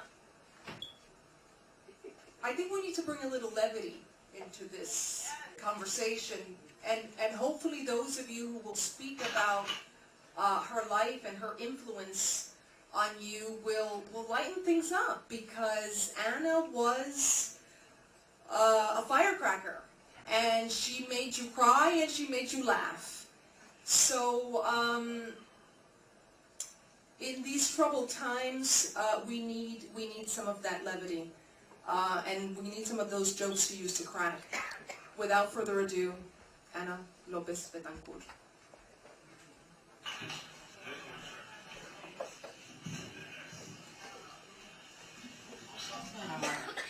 Is that too loud? Can you hear me back there? Okay, hi. Happy New Year.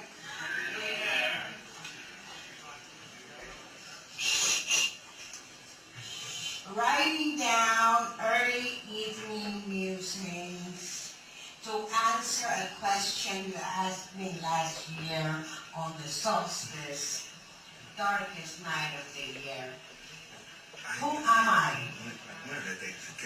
Naked, meaning maker, raw, wild, unedited poet, both ordinary and extraordinary, volatile, mercurial, and unpredictable.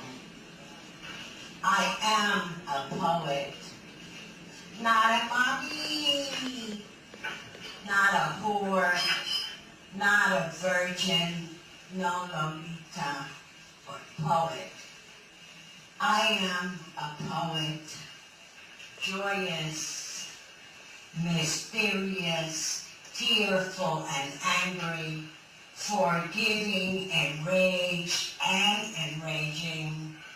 I am a poet, courageous, cowardly, and encouraging, and loving, and passionate, and live, and love, and unloved, and so full of contradictions. I am a mystic carabiner, Boricua born, Brujita, daughter of Sus and Yemaja, and more or less, sometimes one, sometimes all, and sometimes none of the above. Yeah? I am sometimes a touchy-feely meaning maker, bypassing reason and aiming straight for your gut. I am ruthless and I like it.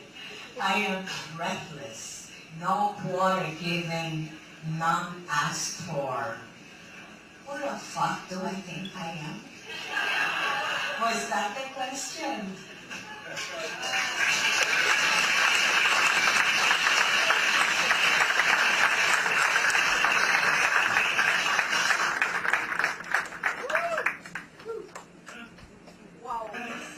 A todos ustedes, muy buenas tardes, niños.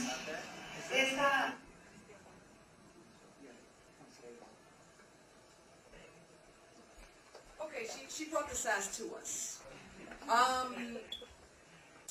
You know, those last words are important. Who the fuck do you think, who the fuck do I think I am? And that's important because historically, colonized people have not been allowed to be poets. Poet is the highest literary art form, poetry. And so, this is why the Nuyorican poets are so important, because they essentially stuck their finger in the eye of Uncle Sam and asserted their brilliance and their humanity. And Ana López Betancourt is part of that legacy that we have to celebrate and we have to teach.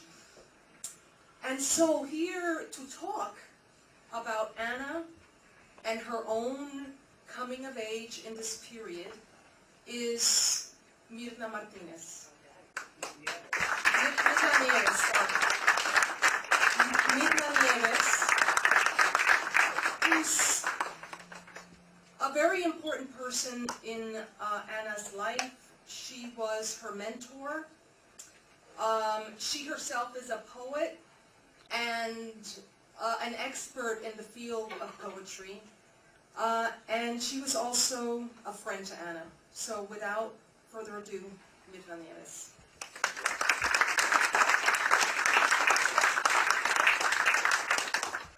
Thank you so much, and what a pleasure to see so many people here today to celebrate Ana.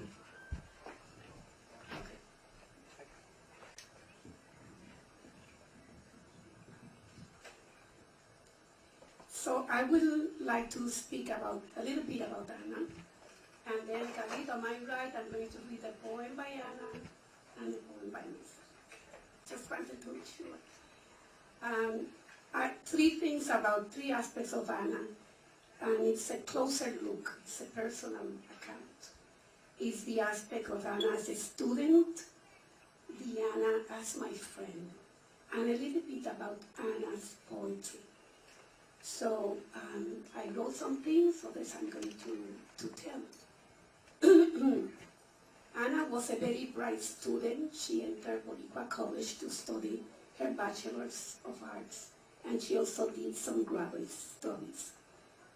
Ana studied hard and produced very conscientious and serious work.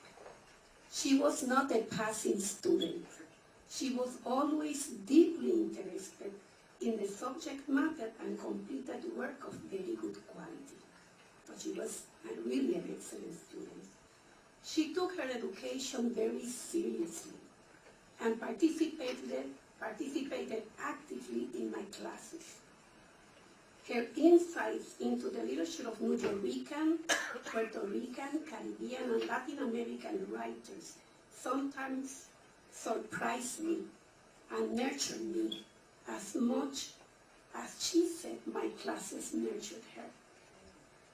She was part of a very good group of students, including the now Dean of Studies at Boricua College, Jose Larry Lopez, the actor and founder of an award-winner theater group, Hector Luis Rivera, and later the published Dominican poet Isabel Pastora Hernández, who now lives in Florida.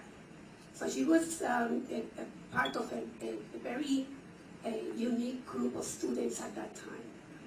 I learned about Anna's hard life because we have a class that is individualized instruction. So besides teaching, the student tells us about themselves. For you. For Carlito and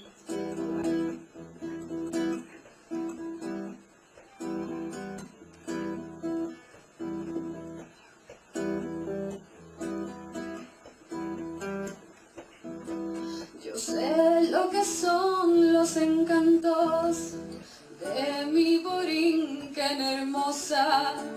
Por eso la quiero tanto, por siempre la llamaré preciosa. Yo sé de sus hembras trigueñas, el olor de sus rosas, por eso a mi tierra riqueña, por siempre la llamaré preciosa.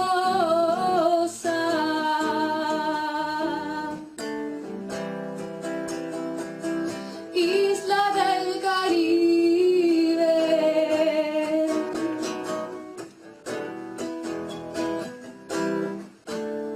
preciosa te llaman las olas que bañan tu espalda,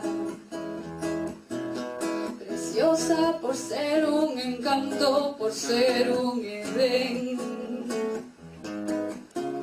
Y tienes la noble hidalguía de la madre patria, y el fiero cantío del indio bravío lo tienes también.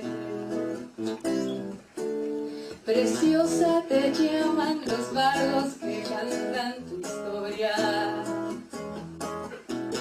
No importa el tirano te trague con negra maldad.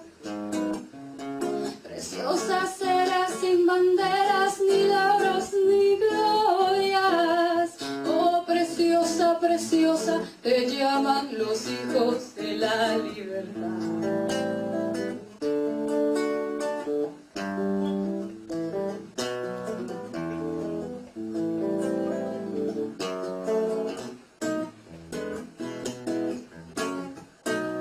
Preciosa te llaman los bardos que cantan tu historia.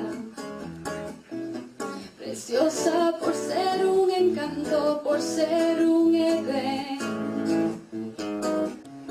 Preciosa serás sin banderas, ni lauros, ni glorias. Oh, preciosa, preciosa, te llaman los hijos de la libertad.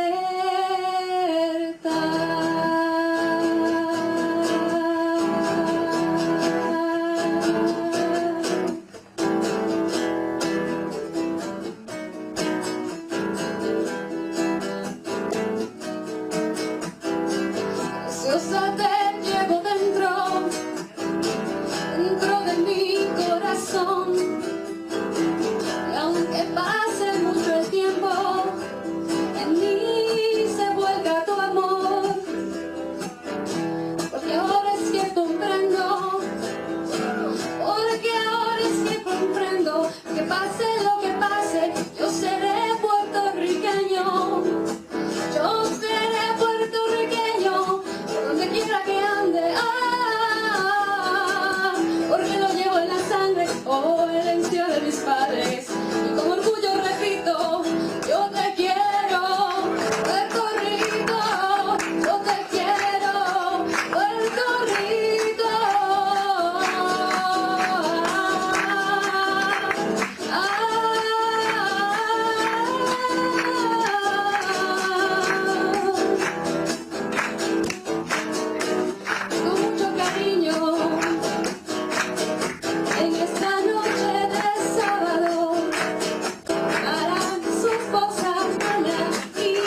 Muchas gracias a su bella esposa y para usted, Carlito.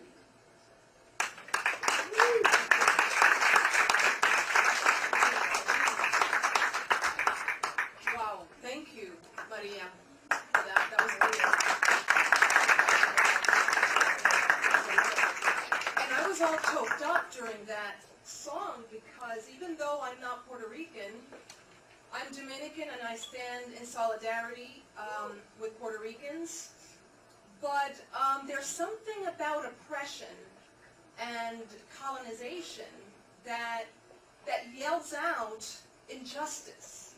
And that song really captures the sense of determination of a people to stand up and fight. And Anna really represented that. And she represented that in a beautiful way because she was passionate, she was full of life, she lived with levity.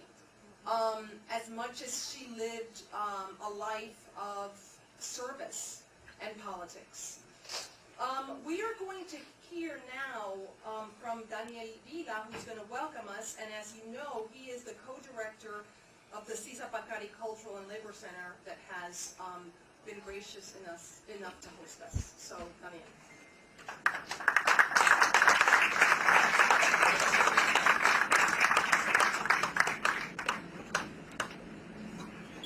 I'm going to say a few words, but I also want to know, is Fanny still around? Fanny Guadalupe está por ahí. María Paz, Fanny está por ahí. Fanny está por ahí todavía.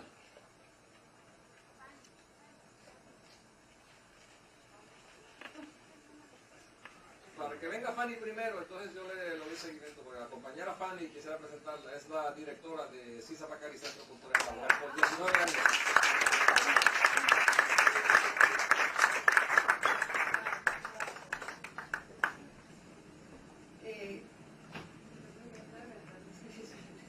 Bueno, buenas noches a todos. Estoy un poco conmocionada por muchas cosas aquí. En este momento realmente me siento súper conmocionada en primer lugar porque fue una sorpresa que nuestra hermana y compañera haya tenido que dejarnos a todos, pero que sabemos que su energía, su lucha, su fortaleza está en cada uno de nosotros y en cada persona que llegó a conocerla a ella. Mi solidaridad con Carlitos. Porque sabemos que desprenderse del sentimiento, de la parte física, aunque la parte espiritual esté en nosotros, sentir a una compañera la ausencia es sentir doblemente la ausencia. Una ausencia que primero está la compañera que nos dejó de los ideales, de la ideología, de nuestra esperanza de tener un mundo más justo y humano, pero sobre todo con la esperanza de que tenemos como esa melodía que decía, yo te quiero Puerto Rico, que algún día pueda llegar a ser Puerto Rico verdadero, como los dejaron nuestros hermanos taínos, como nos dejaron nuestros ancestros. Esa es la esperanza. Las fronteras nos marcaron en 1492. Y esas fronteras han hecho que hoy vivamos una xenofobia. Y esa lucha se fue también con ella, pero aquí estamos nosotros, porque nosotros somos raíces de ella, de Anne. Ella está aquí y tiene la esperanza de que nosotros seamos los portavoces en las nuevas generaciones. Porque ahí está el sembrar, decía mi abuelita. Mi abuelita decía, en cada corazón de un niño que tú siembres la esperanza, el amor, la justicia, yo resucitaré. Y así es que tenemos que enseñar para que ella se fortifique esa lucha que tenía y esa sed de justicia por la equidad, la paz, la fortaleza y el amor.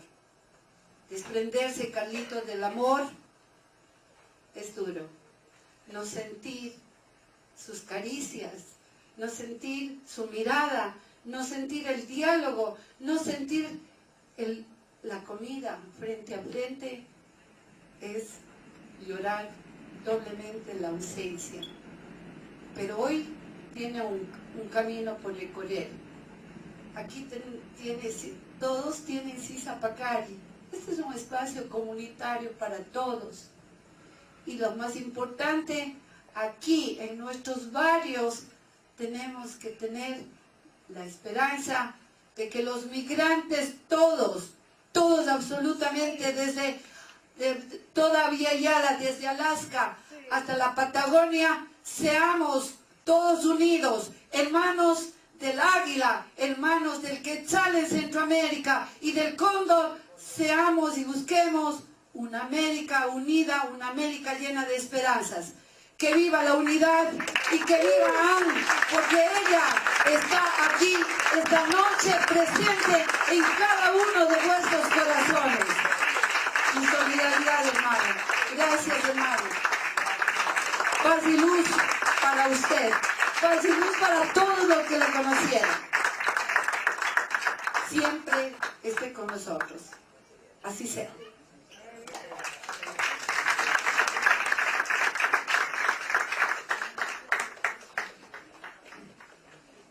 So obviously, my name is Daniel Vila, and I'm a coordinator of labor affairs for Sisa Bakari, and obviously I cannot translate everything, but going to the... So I also want to thank Carlito for inviting me to be part of the program this evening. And I'm one of those who didn't know Anna as well as I should have, but I do have one memory to share. We saw the clip of her reading at the New Eureka on New Year's Day. I was on a little later than her. When I get up to read a poem, I often look for someone in the audience who I can feel is responding to my poem. It was Anna that day. I met her there for the first time in my life. And it was Anna who showed me that she was listening to what I was saying when I was up there at the mic. This is Anna's poem that Carlito asked me to read, called Women Beware. Women everywhere, beware of the men in blue. They have cars, dogs, and guns. They have a license to kill. Yesterday they fired 16 shots, 5 hit the mark. An unarmed woman, the mark, who bled to death on a city sidewalk while a young man in blue stood on her hands, fearing magic bullets. While she lay dying, they began their lying to justify a death sentence for a traffic light. Women everywhere, please beware. There's a date on that poem. It's dated spring 1988. And when Carlito sent it to me, I thought about this one, which I wrote 20 years later. And we could have a poem on this subject written every day by a poet somewhere, and we wouldn't have enough poems on this subject. The bell. Listen as it reverberates for Sean 50 times. Once for every bullet propelled from a policeman's gun. Then 50 times for how many others over so many years. Let our bell ring true. You'll find no justice here. Fatally flawed police work, but not criminal, Judge Arthur Cooperman proclaims. His honor does not seem to comprehend. Fatally flawed police work is criminal, and so is a fatally flawed judgment, though this by now is too well known. So I decide upon a proclamation of my own. Let our bell sound loud enough to call out 50 times 50 times 50, and even more, as many powers of 50 as we require, marching proud enough to disarm all the criminals draped in their judicial robes, or brandishing policemen's guns, and then an honest justice based on truths we hold self-evident will finally be done. Adicta a ti, al sabor de tus besos, al calor de tus abrazos, al de tus dedos sobre mis pechos, a tu reflejo en la luna, de mi espejo, al néctar de tu pecho, remojando el mío. Pero coño, this sounded like a really hot relationship.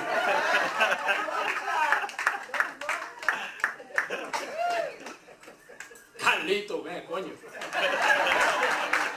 But not only want to thank everyone who came out, well, there's too many names, all right? But I want to thank Carlito for being my brother all these years and for bringing Ana into me and Sheila's life. And I would love to have said,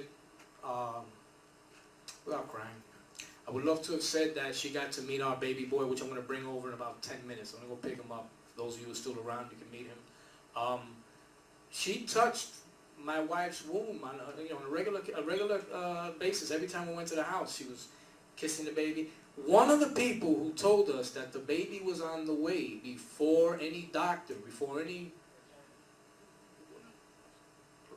Ogie, right here, former young lord, touched my wife doing, ¿cómo se llama? Reiki? She was doing Reiki on my wife. My wife got an allergic reaction to something in Carlito's house. It's probably Carlito's fault and not Ana's, but she started to break out and she had hives and we were scared. We were asking Sheila, are you all right? How's your throat feel? How does your lips? Because you can asphyxiate. It was very, we were wondering, are we going to call 911 or what are we going to do? And Sister Ogie comes out and she starts breaking out her needles and she goes to work on my wife with the acupuncture and the Reiki and she's touching the area and I'll never forget, she says, you're pregnant. She says, no, I'm not pregnant. Said, something like that, right? She said to her, there's a baby boy down here. Now, we were trying for a couple of years, all right? It was pretty rough because we were sure. We were thinking, well, maybe it's not meant for you. I'm going to be 50 next year. I figured, well, maybe it's not meant to be. But he said, no, there's a baby. I've sensed a baby boy. I think it was about 2 months later or a month later. She says, yeah, you're pregnant. She said she was late. And, figured, well, let's see. We went to the doctor. Then, as the weeks went about, the doctor says, do you want to know what it is? We know now. It's a boy. And You already knew that. some incredible people in this room. Incredible people in this room.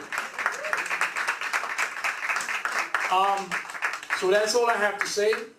And Ana Betancourt, I want to thank you for coming into our lives. Thank you for being part of Carlito's lives, Johanna's lives, all of our lives. Yes. All of us. Thank you for blessing us. It was only 3.5 years. They went by like that, but the quality of the time. And like Carlito said, the last thing I'll say, the family, having, blood relative versus what we choose to be our family. Let me just remind you, every family begins with two strangers who fall in love. They're not blood relatives. So I'm sure there's parts of this country you can find blood relatives doing that, but I'm not judging. But it's usually two non-blood relatives that fall in love, and that creates a family. This was my family, will always be my family, and I will always love her. And I love all of you. Mother, father, and brother in the street, they would have died from lack of food, shelter, and appropriate clothing. So I'm here standing because she's a fighter, because she said she wasn't giving up.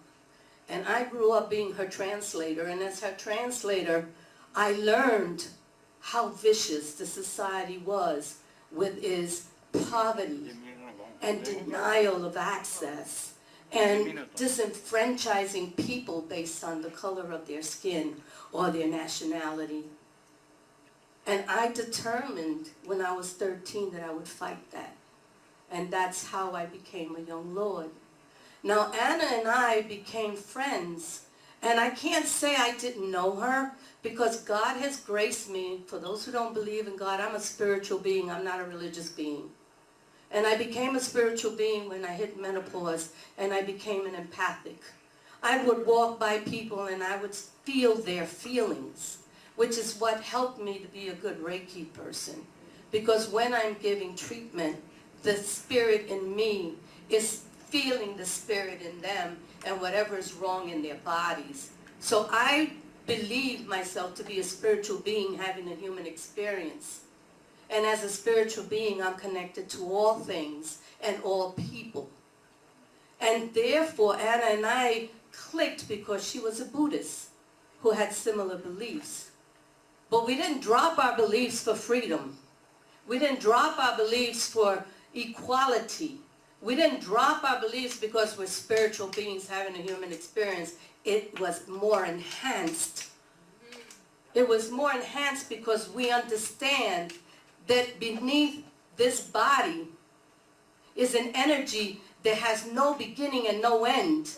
And that energy is so powerful that when you walk in a room of people full of love, you feel that joy, you feel that oomph, you get chills in your body, you say, damn, I like this place. And when you go into a room filled with anger and rage and venom, you feel that weight on you. And you feel that ominous cloud sitting all over you, and you're saying, damn, I'm tired, I don't want to be here. And I'm saying this to say, because my sister is with us. My sister's energy has touched me. I feel her. And she wanted to express that love has motivated her throughout her life. Love for her family, love for her child, love for humanity, and that love is what carried her through despite all of her challenges. I was fortunate enough to touch her through Reiki. When Carlito, he first asked me to come to dinner and meet his wife and his friend, Sen. And I said, well, okay, I'll go, it's a dinner. I reunited with my brother, who we rarely had time to meet with each other because I had refocused my attention to my immediate family and their suffering and their need for guidance, because I have 7 grandchildren and 5 of the 7 do not have a good mother. So I said I will be the mother role so that they can grow up feeling and understanding their history, their culture, the need for a self-awareness that will keep them holding on despite the adversities. And a sense of humanity that will keep them together instead of bickering and fighting as siblings often do because they don't know where they fit. So I went and I had dinner and I got to know Anna. That first night we clicked and we became soul sisters. She talked to me about her poems, I talked to her about my verses. She talked to me about her life before Carlitos and her pain and agony with regards to bad marriage and bad men, and I talked to her about mine. And we shared a camaraderie that I didn't share with many people who grew up with me in the Young Lords, because she was authentic, she was genuine, she was soulful. I remember when I read her a verse, she says, ay, Olguita, you got such flavor. I love that flavor. And that stuck with me because she was so real to me. I felt her. And I said, flavor, I wonder what she means because I really don't know. So I said, you want to teach me about poetry so that my words can really have flavor and other people can capture what I'm trying to say? And I'm saying that I have had the pleasure of meeting so many wonderful people. I've met Yaya. He was in PRSU. We've been friends ever since. I keep friendships, man. I got friendships for 50, 60, 70 years, and I don't break them because I believe in humanity, and I believe that if you touch my life, I'm going to stay in touch with you. If I see you because I feel you and I love you, I'm going to look for you. And if you need me and you say I'm sick, because I told Carlito, I'll give you Reiki. You're limping. Your leg is hurting you. What's wrong? He said, oh, please don't. And I said, why? You afraid of the needles? Don't be a punk. You're such a revolutionary. You're willing to fight the cops, but you can't fight the freaking needles. So I gave him Reiki, and I don't own it. Because as a spirit being who believes that energy has no beginning and no end, the energy of the divine creator of all things flows through me, and it worked on his leg. I had an inclination, do a circle with the pins and pin it in the middle. That'll bring the swelling down. And I did it. And he said, I really don't believe this shit. The next day he calls me, he says, are you a witch? Because I don't know what you did, but my ankle's not swollen and it doesn't hurt anymore. Have you had ankle problems since? That's why I believe in spirit. I don't believe in religion. You can't talk to me about any kind of religion because I don't buy the doctrine. I don't believe in sectarianism. I don't believe one religion is better than the other. I respect the people for who they are and they practice of what they believe. I don't respect the people who say that they believe and don't practice what they believe. So I'm saying this to say that I respected Anna, grew to love Anna, and I want to emulate all the good in her as a way of honoring her. And Carlito, if you need me, baby, I'm there. I give you Reiki and acupuncture for that heartbreak and to keep you okay. And know that it's okay to cry, carajo. Que viva Puerto Rico libre. I think Ana would have loved that. I am going to give it to Carlito to bring us home to Ana.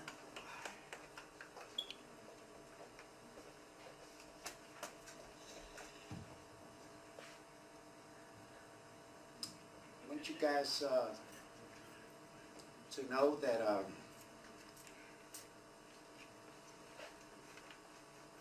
words cannot describe what it feels like, to lose the best thing that ever happened to you. Because Ana was the best thing that ever happened to me. She accentuated everything powerful and everything good that ever happened to me. And I would say that she actually increased my understanding of the significance and the significant place that I was in when I joined the Young Lords. Because she told me that if it wasn't for her, having a personal situation, being married and having a child, and a handicapped child at that she would have been a Young Lord. And I believe that she told you that too. It helped me understand how fortunate I was to have the freedom to be a freedom fighter. Because to be a freedom fighter is perhaps the most noble thing that you can be when you're alive in this world.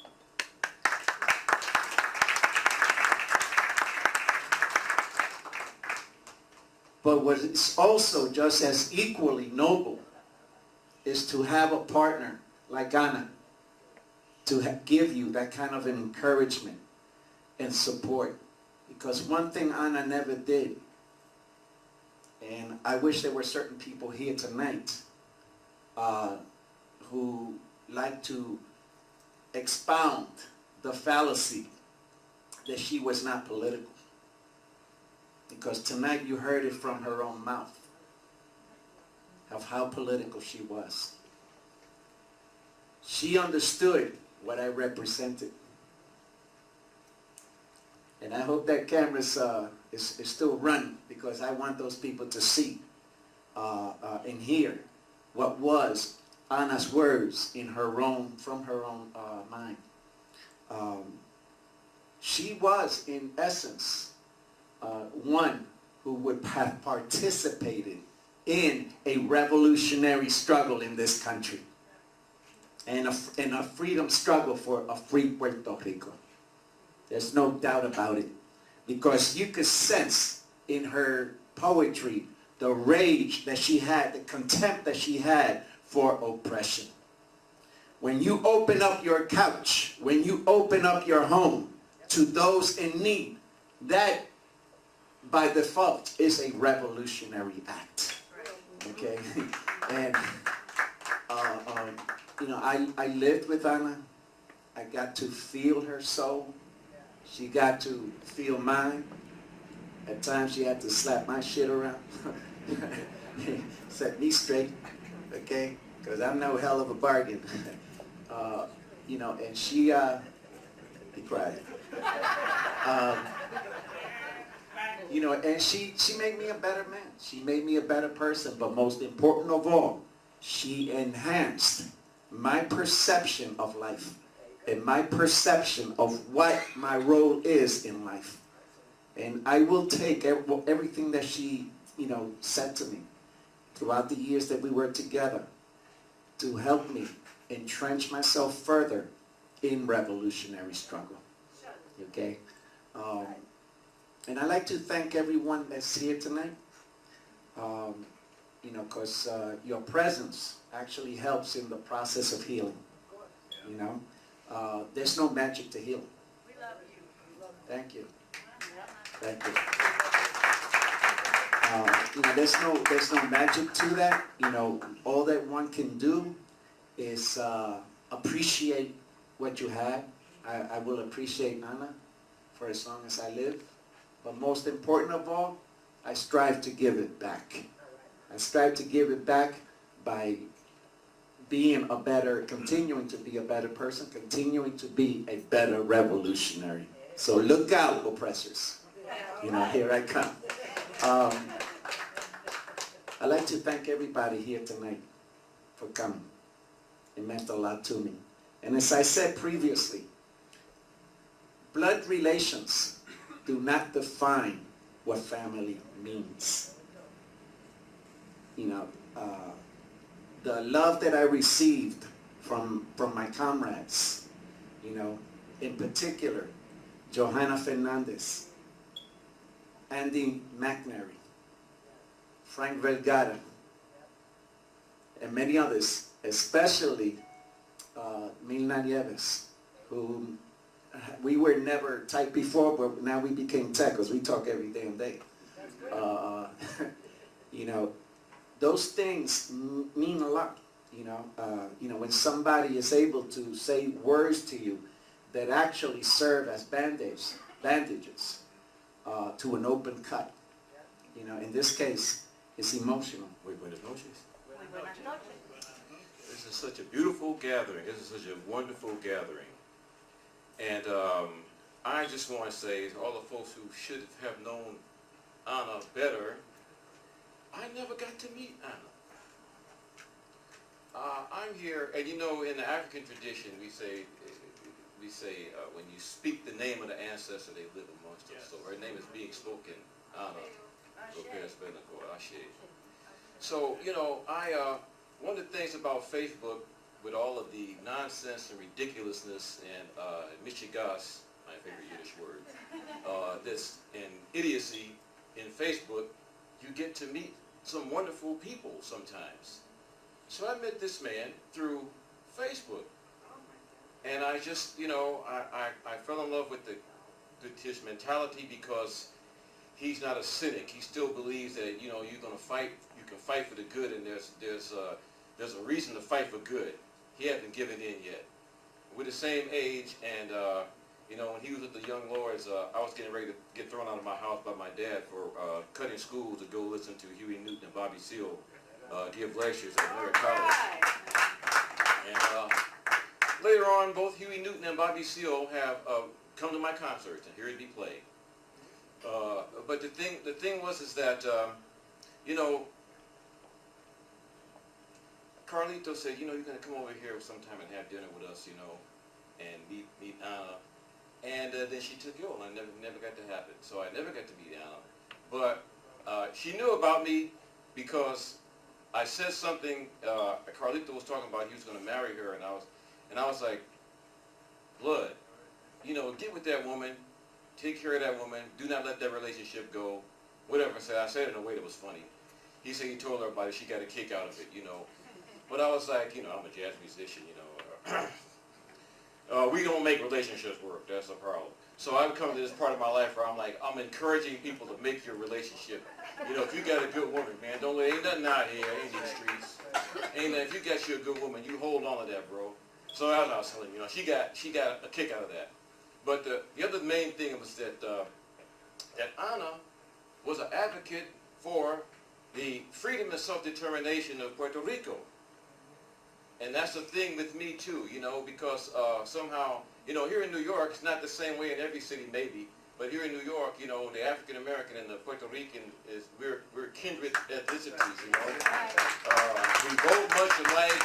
We have cultural, they love our music, we love their music. I grew up with Los Hermanos Palmieri, Charlie and Eddie, you know, and you know, any given night back in the old days in the Palladium, you know, 40 to 50 or 60% of the dancers would have been African Americans. And you know, our family, they love our music, and Aretha Franklin and Nat King Cole and all of that. So it's a kindred thing. And so my thing is that Puerto Rico needs to be free and self-determination, free and independent. Just drop the chair, it's all right. Usually when I talk about this kind of stuff, more than that drops. But not no statehood. Not no statehood. It's up to them, but what I'm saying is, if it becomes a state, then it will become like anglicized. Nothing wrong with being Anglo-speaking, I speak English. But Puerto Rico's language is Spanish, and their culture comes from where it is. And I just worry with its statehood that it would become anglicized and gentrified. That's right. And lose the culture, and that's what we don't want. So I want freedom and independence and self-determination for Puerto Rico, and it's not my call, but that's what I would like, and I don't care. Carlito says he wants a socialist government.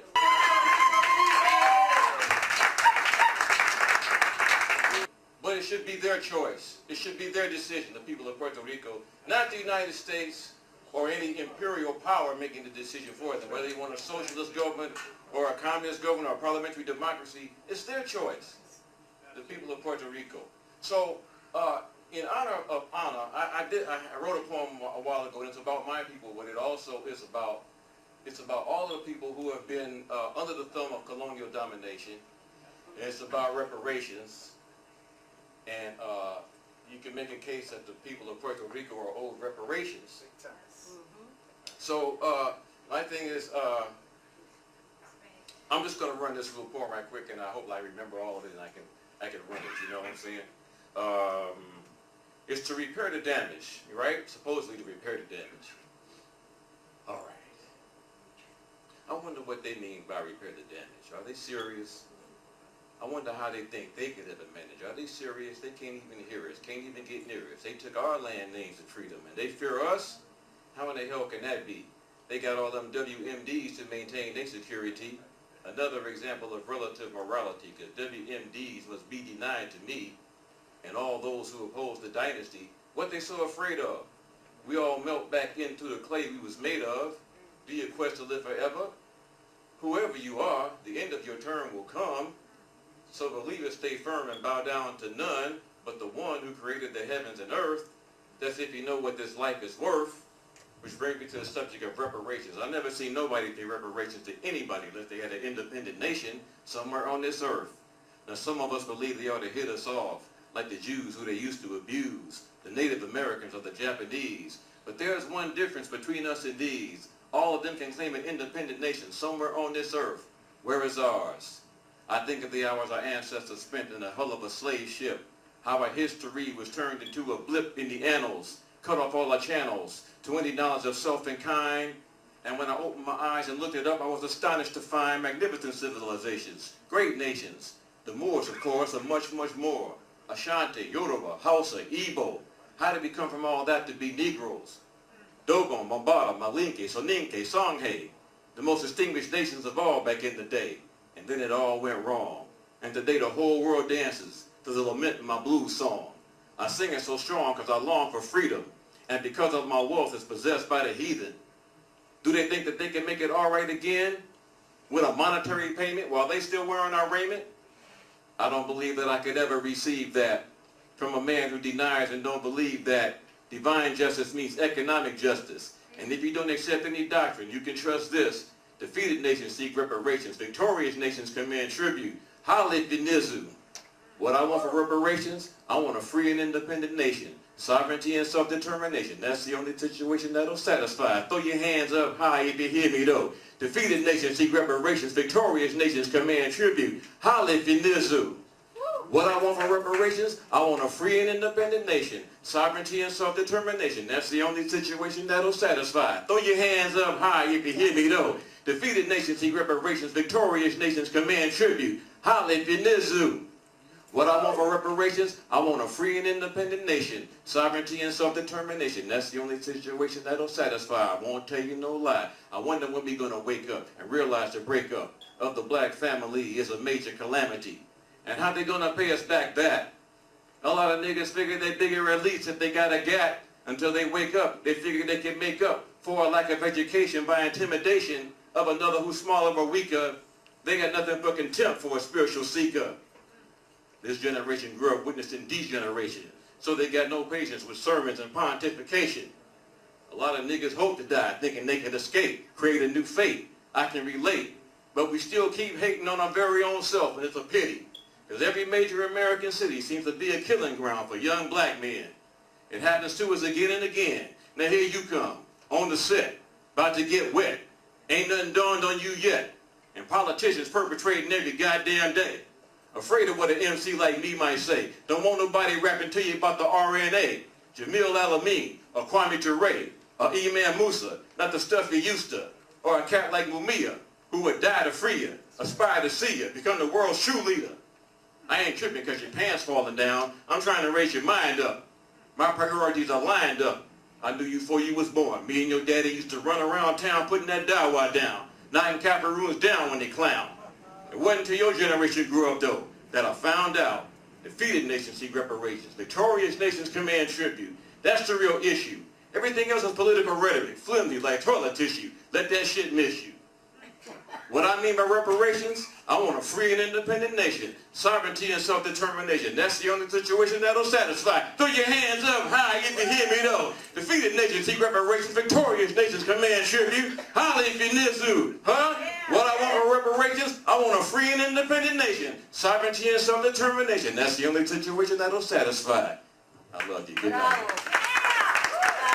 Perhaps worse than a bullet hole. You know, so I'd like to thank every one of you, you know, and know that that this experience will not be in vain. This experience will definitely contribute to the struggle for us to have a better world. Thank you. Que viva Puerto Rico libre.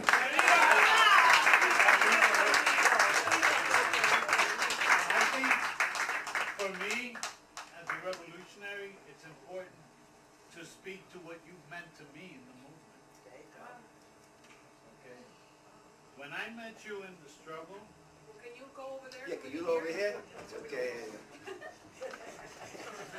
You ain't no speaker, bro. You know, because we all know what Anna gave to us, or how much we wish we knew her more, but I think it's important to speak to what Carlito has meant to a lot of us. Because being in the movement has its ups and downs, has its days when you're like, you know, I'm tired. I'm tired of the bullshit in the movement. Yeah. I'm tired of dealing with unprincipled people. Yes. I'm tired of people who are always talking shit. Yes. But in demonstrations, they're the first ones to shy away Right. from dealing with the cops or whatever. Right. And for me, Carlito has been that constant. Yeah. Whether we see each other every day or every week or whatever, he's a principled brother whose example has inspired a lot of people, young and old.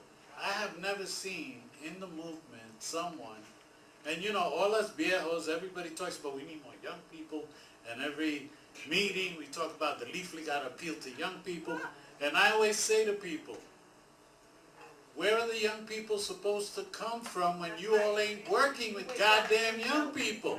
Is it by magic that the young people appear in the movement? No, I don't think so. But this brother here has worked. He's been an inspiration to a lot of young people, white people, black people, Latino people, and they meet him and they're like, oh, Carlito, just like Zen. You know, and don't ever say you're not a wordsmith, okay? Because I heard you now, so I could get up and put the lie to that one. But I just wanted to say that because it's always been, and I'm here because of that. And because women warriors have to be celebrated. They just do. You know?